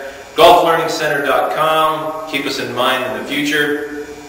Anytime you want to learn how to play this game, all you got to do is look at our series of videos and you'll get a much better idea of what you're doing. Now, today's topic, overswinging. I know a lot of you out there are trying to shorten your swings and you're going about it the wrong way. So this is really going to help you out. Now, the first major stumbling block to overswinging is maintaining spine angle. Now, anatomically, around your spine we have erector muscles, okay? So these erector muscles are there to keep your spine as vertical or as in line as possible. So what happens if there's a kink in the spine, during the movement your spine will work those kinks out naturally, all right? So if the top of my spine, which is in the back of my head, is tilted a certain way, the lower part of my spine, my tailbone, is going to move in the opposite direction. So if you look at the axis that I'm swinging on, right, this is basically how my shoulders and hips are going to swing when my spine is tilted this way. If my spine is tilted the other way, you'll notice a very different turn of the hips and shoulders. So when I first set out my spine angle at address, and I get into my position. Now remember in some of the videos we looked at, hammering nails into a door frame. You'll notice that when I get set to hammer a nail into a door frame, my head is set behind. I must allow my lower spine to get set a little bit in front so I got something solid to hammer into. So now I can hammer something very straight into this vertical, very horizontally into this vertical structure, and I'm able to hammer through the nail instead of at the nail. So in this position here, with this particular spine angle, if I maintain the spine angle, you'll notice that my hips are turning around the lower spine, my shoulders are turning around the upper spine, and there is no way I can overswing from this position. Now you'll notice, if my left side collapses against my right side, notice what's happening to the upper part of my body, my arms? My arms are now free to move well past parallel. And this is where I'll have that dreaded overswing. Now that overswing, obviously, you're losing control, but it's not because of the arms. The arms are swinging around the axis that you're giving them. So if you maintain your spine angle, here's a great way to go about it. Take a hammer, pretend that hammer is super heavy, and you've got to turn and return the hammer with the body. You will feel how easy it is to maintain that spine angle back and through. So that's rule number one to controlling that overswing, is maintain that spine angle. Okay? Rule number 2, keep the width in your arms.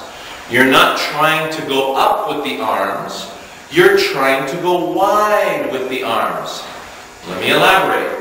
So if this were my target line right here, if I swing the club back and through without stopping and maintain my spine angle, you'll notice that the arms are forced back down the same path every time. If my spine angle changes,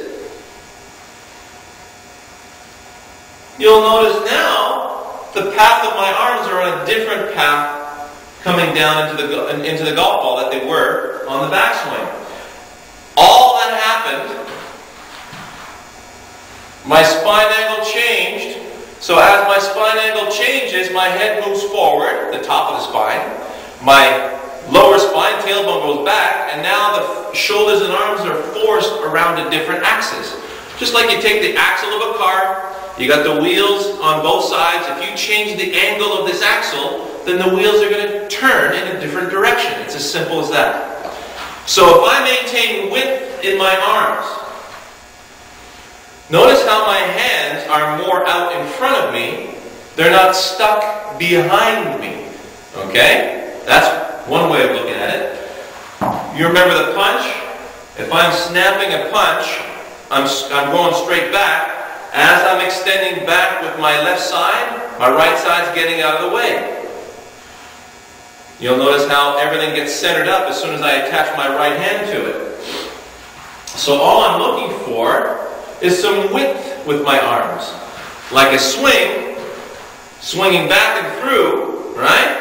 If I change the path of that swing, bring it around this way, then it's going to have a tendency to move in a different direction unless I manipulate it back. It's the same thing here. You'll notice when I swing the club back and through, just maintain my width.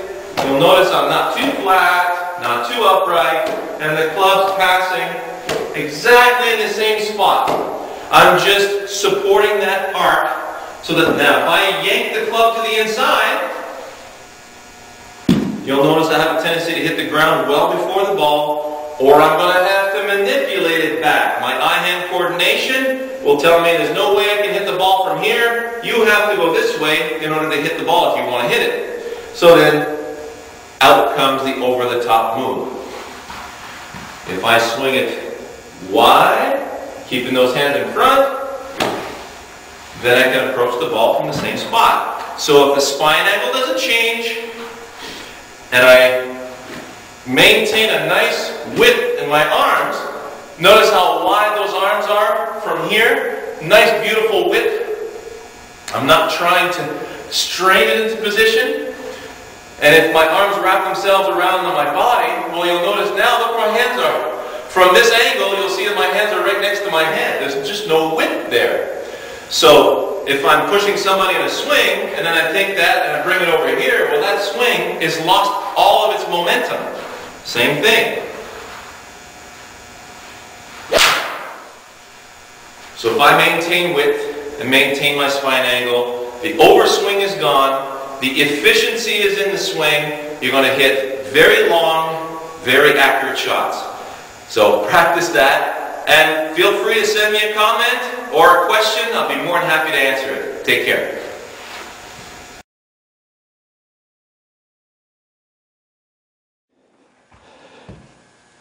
Good morning, Shawn Clement here from the Richmond Hill Golf Learning Center. It is the dead of winter, January, I don't even want to know.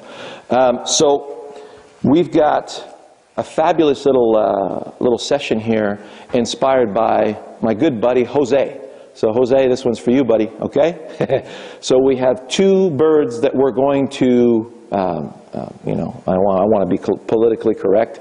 It's an old saying, but kill two birds with the same stone. This is the video for that. And the two birds that we're talking about are overswing and speed of backswing. Many of you are saying, you know, how do I slow down my backswing? And how do I prevent myself from overswinging?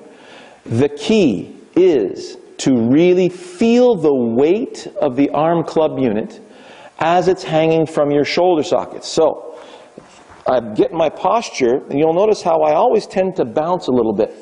just so I can feel. It's like you got two wet towels hanging from each shoulder socket, and they're drenched with water, dripping with water, and they feel very heavy. Now, how are you going to swing that? Well, it's like a crane operator and his wrecking ball. You can't rush a wrecking ball. The reason why you can't rush this is because I can't use the muscles in my arms. So I'm just trying to use the body to allow my arms to swing freely in that direction. So I'm gathering everything into the backswing, and I want to feel like I'm snapping the water out of these towels in the direction of the target. So it is not the hands and arms swinging a club. We're not doing this. That's, now the body doesn't know what the hell's going on. All right? So it's the body allowing the weight of the arm club unit to swing freely.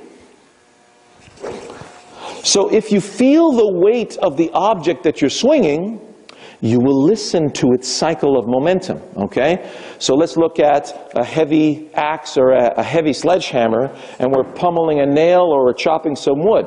So the first thing you do is you pick up that heaviness and you say, whoa, okay, this is, all right, hang on a second. And you'll notice as you proceed to heave the hammer up, that you never overheave the hammer. If you overswing with a sledgehammer, that's not going to look very pretty, right? So it's the same thing with the golf club.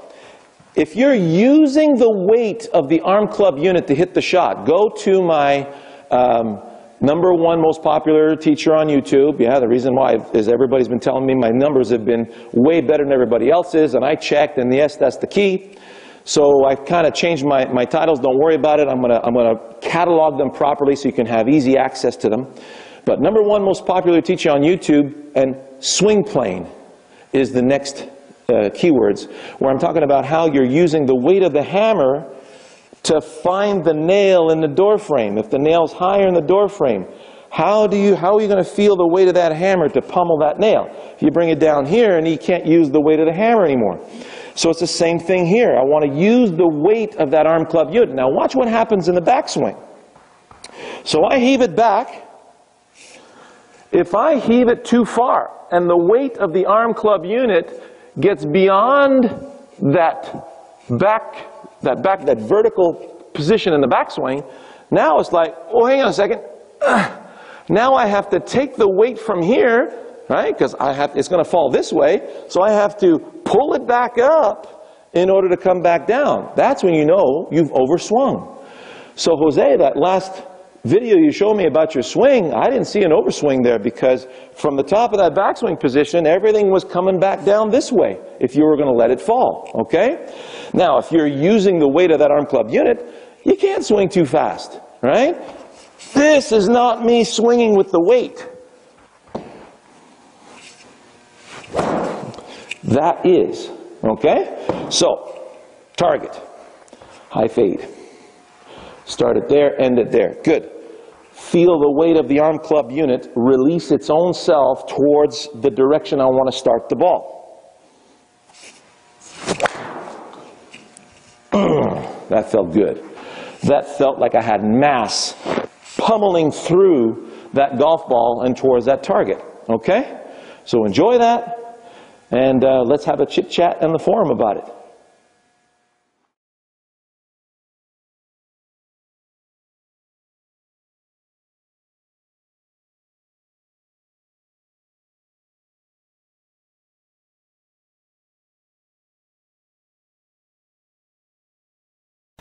Hey guys, how are you? Shawn Clement again here from beautiful Richmond Hill Golf Club here in Toronto, Ontario, Canada. And there's been a lot of talk about this one plane, two plane stuff. And I want to clear this thing once and for all for you guys with the help of ball and tether. Real simple. If I just give the ball to gravity and just let gravity place it through inertia and centrifugal force, I will have a certain plane. And if I change the angle of my arm, it's going to swing on a different plane. So if I have a pitching wedge and I swing this club back and through without stopping, and I just give the club to gravity, it's going to swing itself on a certain plane. Now you remember we talked about axis of rotation. If I tilt my axis forward, it's going to swing on a much more upright plane. If I tilt my axis back, it's going to swing on a shallower plane. So if my axis is intact, meaning the head slightly behind the ball and the tailbone slightly in front, and I swing the club back and through without stopping, I give my club to gravity. Notice how the club is passing in the same spot every time and how it's swinging itself down the line. You notice I'm not too upright and I'm not too flat. For my personal body and my genetics, this particular pitching wedge needs to swing on that plane. If I take a 5-iron and I swing the club back and through without stopping using the same axis, you'll notice that the club is passing on a slightly shallower plane. The longer the club, the more gravity is going to deploy it away from me and shallow out the plane. And if I go to my driver and do the same thing,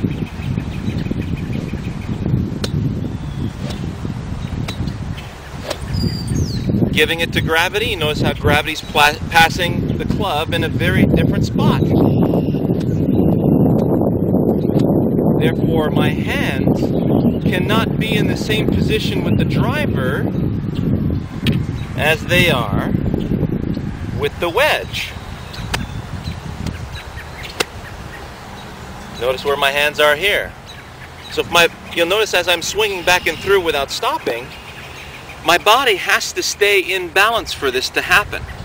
And you'll see how gravity will do the rest. So you need to abandon the club to gravity and stop trying to control it and manipulating it on a certain plane that you think is adequate.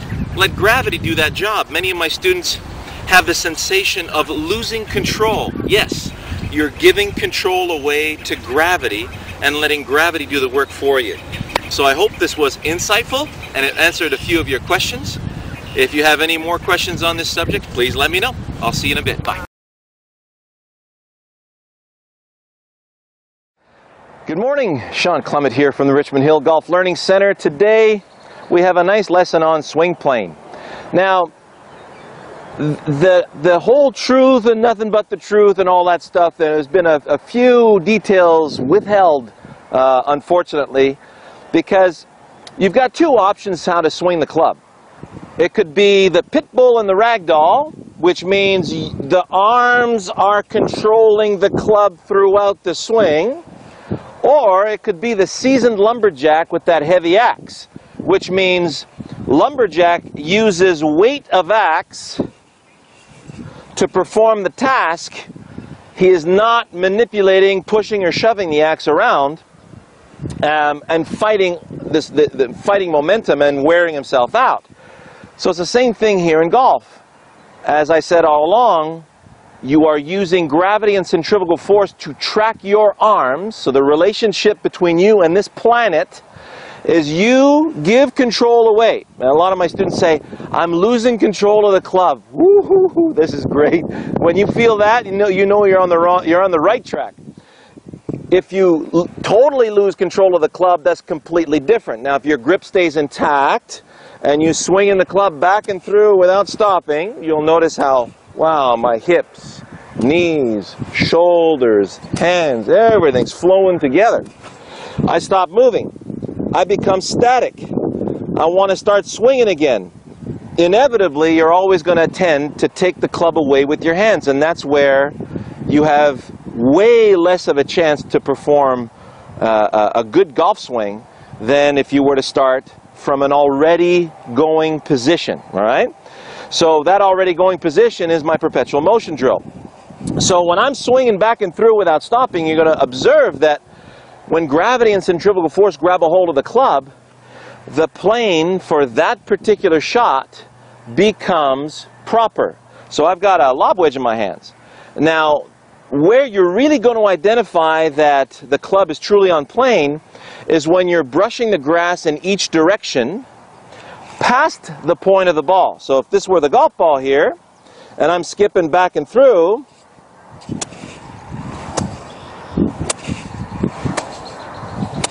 notice how I'm skipping on this side of the ball on the way back, and I'm skipping on this side of the ball into my backswing, right? So follow through, backswing. Now, if you're hitting the ground before the ball coming down, you're probably way too shallow. Or you're pushing with your hands and you haven't given up control yet, all right? So go to my arms and body timing and my stop crashing videos. That'll really clear things up for you, okay? I can't give you the whole ball of wax right here. But what I can give you is, when you allow gravity to take control and you let the sole of the club brush the grass in each direction. I got a humdinger of video coming up for you next week. I just have to pick up a few things at the hardware store that I have on order. And we're really going to have a great time. So here we go. I let it swing back and through, and let it brush. Let it brush. Let it brush. If it's not coming down, it means it's not going up. Now, just like a washing machine, right? Your perfect analogy here. The washing machine spins. The energy propels the clothing to the perimeter of the machine. The clothing gets stuck on the walls. The water can get sucked out of the clothing through the holes in the walls. As I allow my arms to fall and the body turns out of the way, my arms are going to get pulled away from the body. When they do, the arms levitate upwards. So do not prevent this from happening. This is going to be your loss of control sensation. For somebody who keeps holding on to the control of the arms, Bubba Watson doesn't experience this. Tiger might right now. Okay, so when he's swinging back and through, let the arms swing, let the arms swing, let the arms levitate, let the arms levitate. So you notice, as I'm swinging back and through, the club skipping the ground, that doesn't look too high, too low, too upright, and it certainly doesn't look manipulated. If I go to a longer club, we go up the ladder here, 7-3 driver. This is where you're going to notice that if you allow the arms to swing freely, out of the way, out of the way, out of the way, out of the way. Maybe just a little further away, out of the way, out of the way. There we go. Look where my hands are now. With the wedge, they were down here. With the driver, they're out here. As I'm swinging back and through, if I had an 80-inch long driver, I'd be out here. If I try to keep my hands in the same place under my shoulders, gravity's going to pull this way. I'm going to have to pull back against gravity to hit the ball. Now I'm really manipulating, holding on, not allowing momentum to do my work. So when you get to the longer clubs, you like a 5 and your 3-iron and your fairway woods, you have to allow your arms to pre-deploy at address, okay? Now, this is not reaching. That is reaching. Notice how much the center of gravity of my body has been compromised. Get the center of gravity back. Pre-deploy the arms out. Now allow the arms to swing back and through without stopping. Let it brush. Let it brush. Let it brush. Let it brush. Let it brush. I know my swing's on plane. Perfect. Okay? So, before hitting a specific shot, I'm going to go to a 7-iron. I want to hit a little draw. I'm going to start a little right of the target, bring it back towards the target. So I'm going to start it down the rough line and bring it back to the flagstick. I've got an intermediate point right here, right, with some trampled grass. So, a way to align yourself now is allow gravity to swing the club back and through. Yeah, I just found the distance between me and the ball. Bring that to the ball. Does that feel like the momentum wants to go along that line all by itself? Yes, it does. All right. Now let it go. Who's hitting this ball? Oh yeah, gravity is. Ha ha! Beautifully struck. Woo, am I ever happy with that one. Look at this divot. That felt so flush and pure. So before you hit each shot, Really feel what the swing plane is going to be when you let it happen. How's that for a concept? And then you'll see a lot of amazing results start to happen on the golf course. So the little drill I always use, if I go to my lob wedge now, I do a little perpetual motion back and through again. Now the brain says, oh, we have a lob wedge in our hands. That feels a little different. Bring this over, going over there, little draw, let it go. Out of the way, out of the way, out of the way. Superb contact. Oh, that felt good. A foot from my line, okay? Another perfect divot. So now, fairway wood. Back and through without stopping. Out of the way, out of the way, out of the way. There's my line. Bring it in. Yes, still got my line. Still going there. Who's hitting the shot? Not me. That's gravity's job. Here we go. Out of the way, out of the way, out of the way. Watch it, birdie. Really well struck. Started right down the mid, down the right center, back toward the right side of the green. So you notice now, no divot with the fairway wood, but really solid contact. So I'm brushing the grass beautifully, which means I'm on the plane that I should be on. Okay? Enjoy that, you guys. We'll talk to you soon.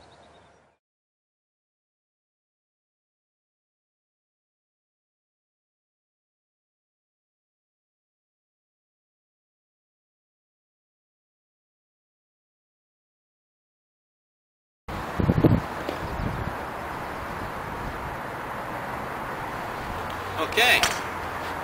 And the question I had was, how do I start my backswing? And what does the takeaway look like? Well, again, if we look at the human body and the golf club, it's very much the same relationship as a crane and a wrecking ball. You got your crane, bring it forward, bolt it in the ground through the arches of your feet. You got your cable, arms and shaft, and you got the wrecking ball here, which is the club head. So the pivot of the crane moves the wrecking ball. So as I go back, you'll notice the club face right now looks shut or closed. Not to worry. As soon as my right arm starts to fold, notice as my right arm starts to fold, the right palm starts to rotate up. Look at the club face now. There's my toe up position that you see in the textbooks and stuff like that. Pay no mind to this. As long as your arm folds, then your wrists are going to start to hinge. The wrists are going to hinge right there on those anatomical snuff boxes. So you notice right now, that plane looks pretty good, doesn't it? So if I use the pivot of my hips and body to toss the arms into the backswing, then my arms will naturally be lifted by momentum into the backswing. It's not me lifting them. So, toss, and then let the momentum whip the arms through.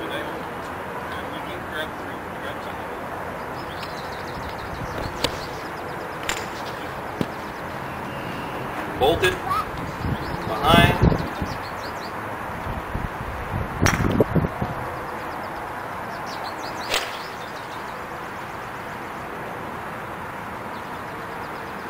That felt really good.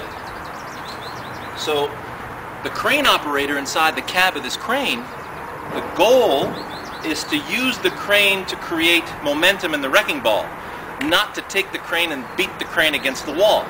So I'm using the weight of my arms and the weight of the club to hammer, if you will, through that golf ball, or to crash through the golf ball. So what really starts my swing, if you look at my back and through motion here, this is how I imagine myself at address. I'm already in motion. So what I'm going to do is I'm going to catch the next swing mentally. So right now I can see my club moving back and through. Back and through. I feel there's no interruptions in that momentum. And I'm just going to catch the next one.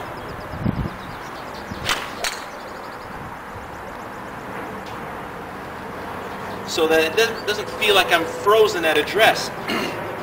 If you had a medicine ball in your hands and you're trying to toss a medicine ball, it'd be very difficult to toss it from a static position. I would have to use a lot of my muscles, my core muscles.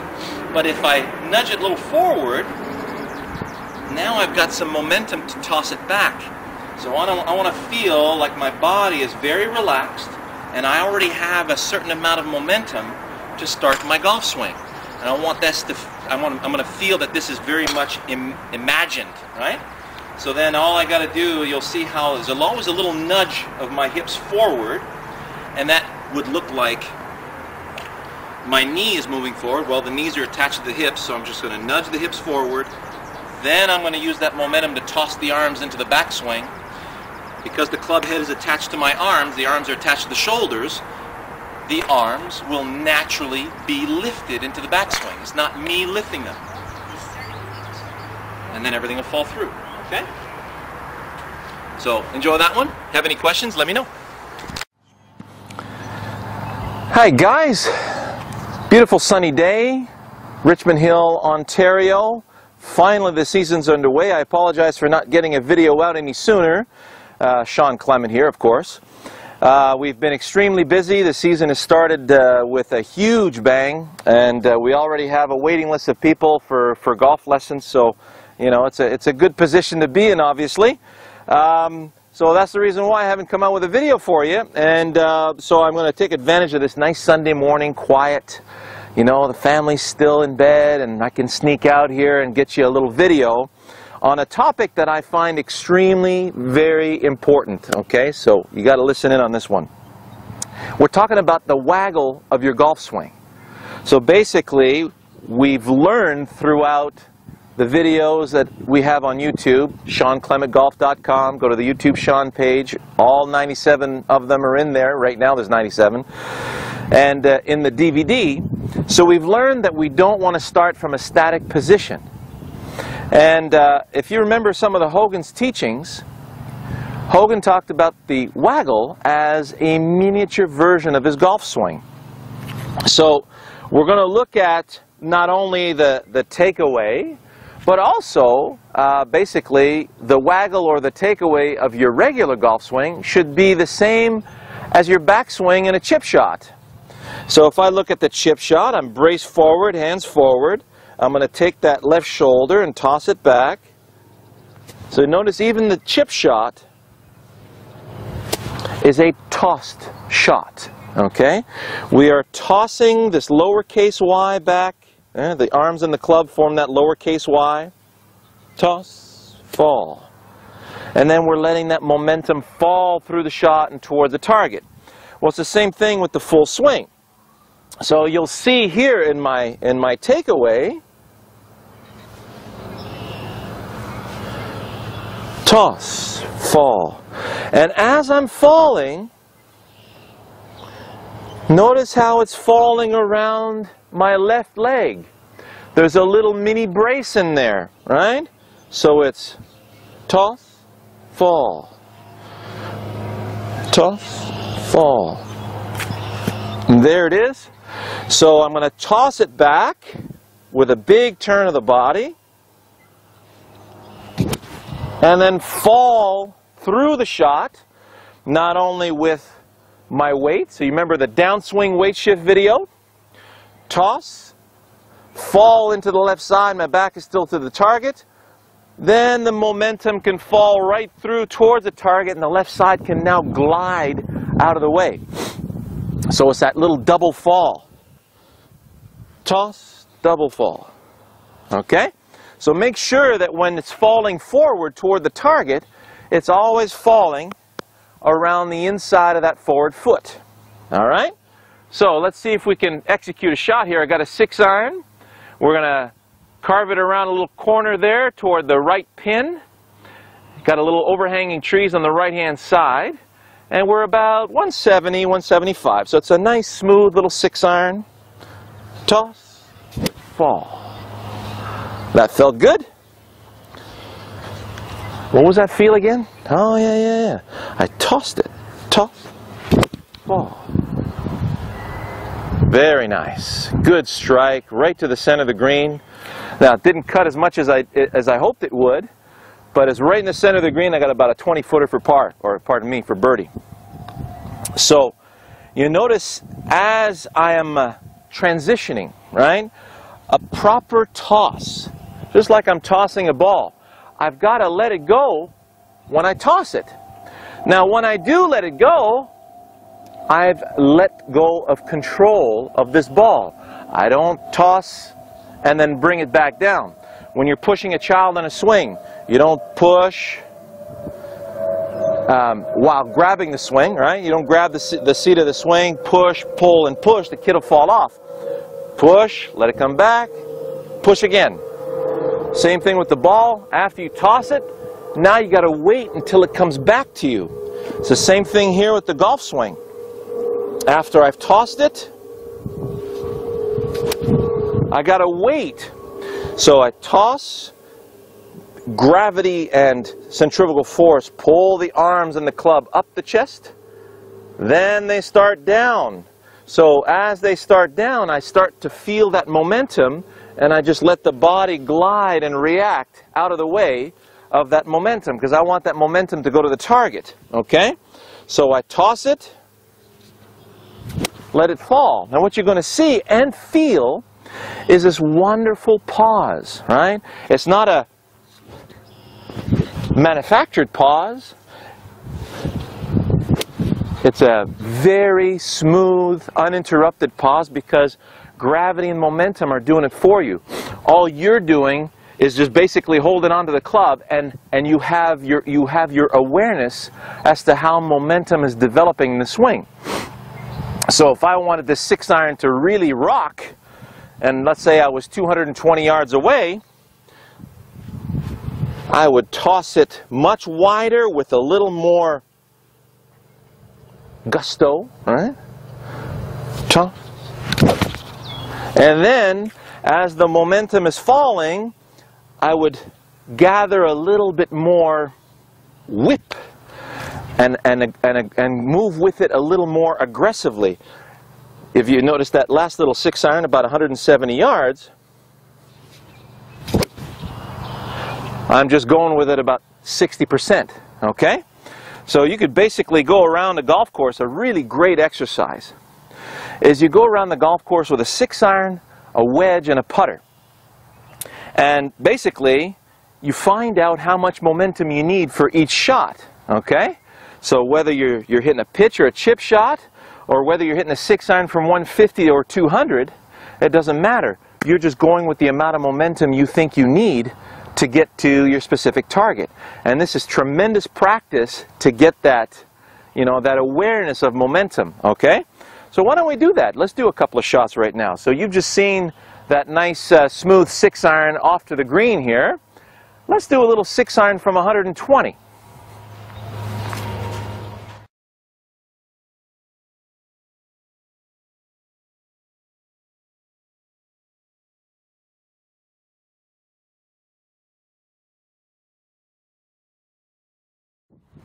Okay, so I paced it off to 123 yards. Little 6-iron shot, pins on the right-hand side.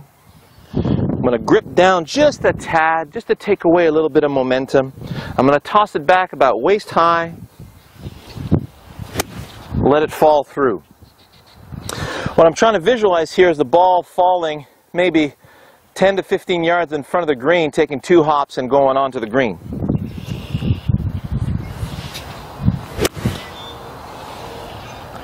All right, I like it. That felt like the right amount of momentum.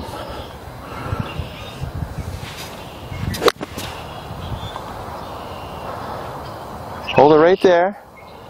Okay, so that was pin high and just on the right-hand side of the green. Let's go do that chip shot. Okay, so we have a little chip shot right here. So my distance control I'm very happy with. I hit that solid, just a little right of the pin. And as you can see, this is a pretty standard chip shot. I'm going to land it right on the front of the green and let it roll to the hole. My other 6-iron shot was, you know, again, very, very solid as far as distance control. Just a little, about 20 feet left of the pin. We'll put that in a sec. So I get in my posture. Weight forward, hands forward. Toss, fall. Toss, fall. Alright? So I want just enough momentum to land it on the front of that green. So I take a practice swing, hold my finish. Look at the spot where I want to land it and say, hey, was that too hard, not hard enough, or just right? That felt pretty good. So, toss, fall. Come on. Ooh. Almost made that.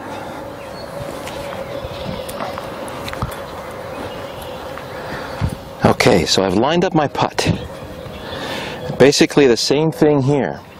If you feel that you're having a little bit of trouble letting it fall with the putter, so brace a little more weight on that left side, which is going to bring your sternum a little more forward. Your putter is going to hang right there in front of your sternum, right below your shoulders. The ball's going to be just ahead of that. So you're going to push it back with the left shoulder. It's a little mini toss. A toss, fall. Toss, fall. And we're just letting that putter fall through that ball. And we're letting the momentum go to the hole. We're not thinking about the ball going to the hole. We're thinking about the momentum taking the ball to the hole. Oh, that was right on line. Greens are a little slow, beginning of the season. Par 4 from the back tee, 406. 6 iron off the tee, obviously. So let's see how far we can get this out there effortlessly, okay?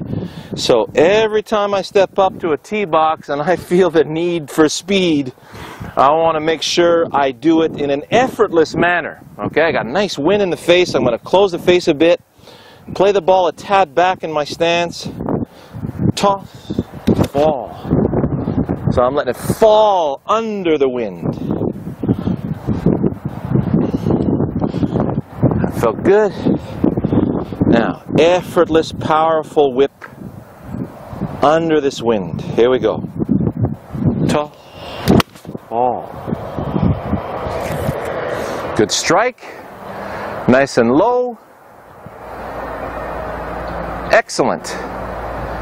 So that got us out there, a good 180. So let's see if we can get that to the green. Actually, it might be a little more than that. We're a little downhill here. Let's go have a look. I guess I compressed that a little better than I thought. I got about 175 left. Thank goodness it's a little downhill off that tee box. So 175 into the wind. This is a nice little smooth 6 iron. Keep it under that wind. I'm in a little bit of a divot. That's all right. Let's play it as it is.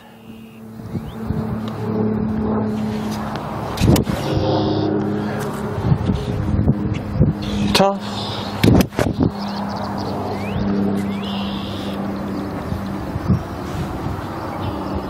All right. Effortless, nice toss. Let the momentum flow through the divot toward that target. Oh yeah. Be the club. Right on the money. Beautiful. Doesn't get much better than that, apart from going in the hole, of course. So I just wanted to give you a view approaching the green here. I have a nice double swale in this green. And was lucky enough coming over there. I landed right on the hump, and we've got a nice little, it's a tester, but it's still, it's going to require some work. There we go. This is what we got facing birdie. So 2 6 irons, and we got a heck of a nice chance for birdie here. So let's have a look.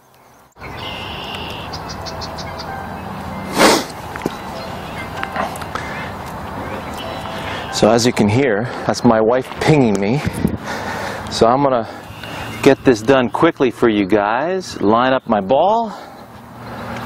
It's going to be a tad of a break to the right. It's uphill, it's slow. So I'm going to keep it inside the hole because it's uphill and slow. It's not going to break much, and I got to be firm on this. So we make sure we got some nice momentum.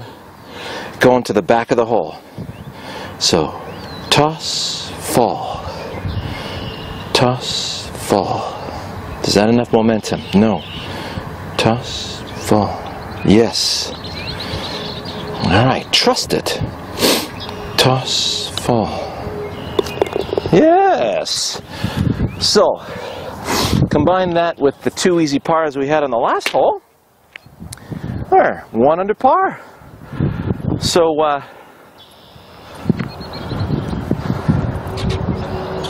so tune in till next time. We'll do a little bit more of these over the course of the summer. And in the meantime, you know, the DVD is chock full of amazing information. And feel free to visit the website at ShawnClementGolf.com. You go to the YouTube page, and you're going to see, you know, a lot of videos out there. You know, they're all in different compartments that are easy to access. And then, if any of you want me to analyze your swing, I've got some new swing analysis services that you'll see on the Swing Analysis Services page. Okay? We'll see you next time.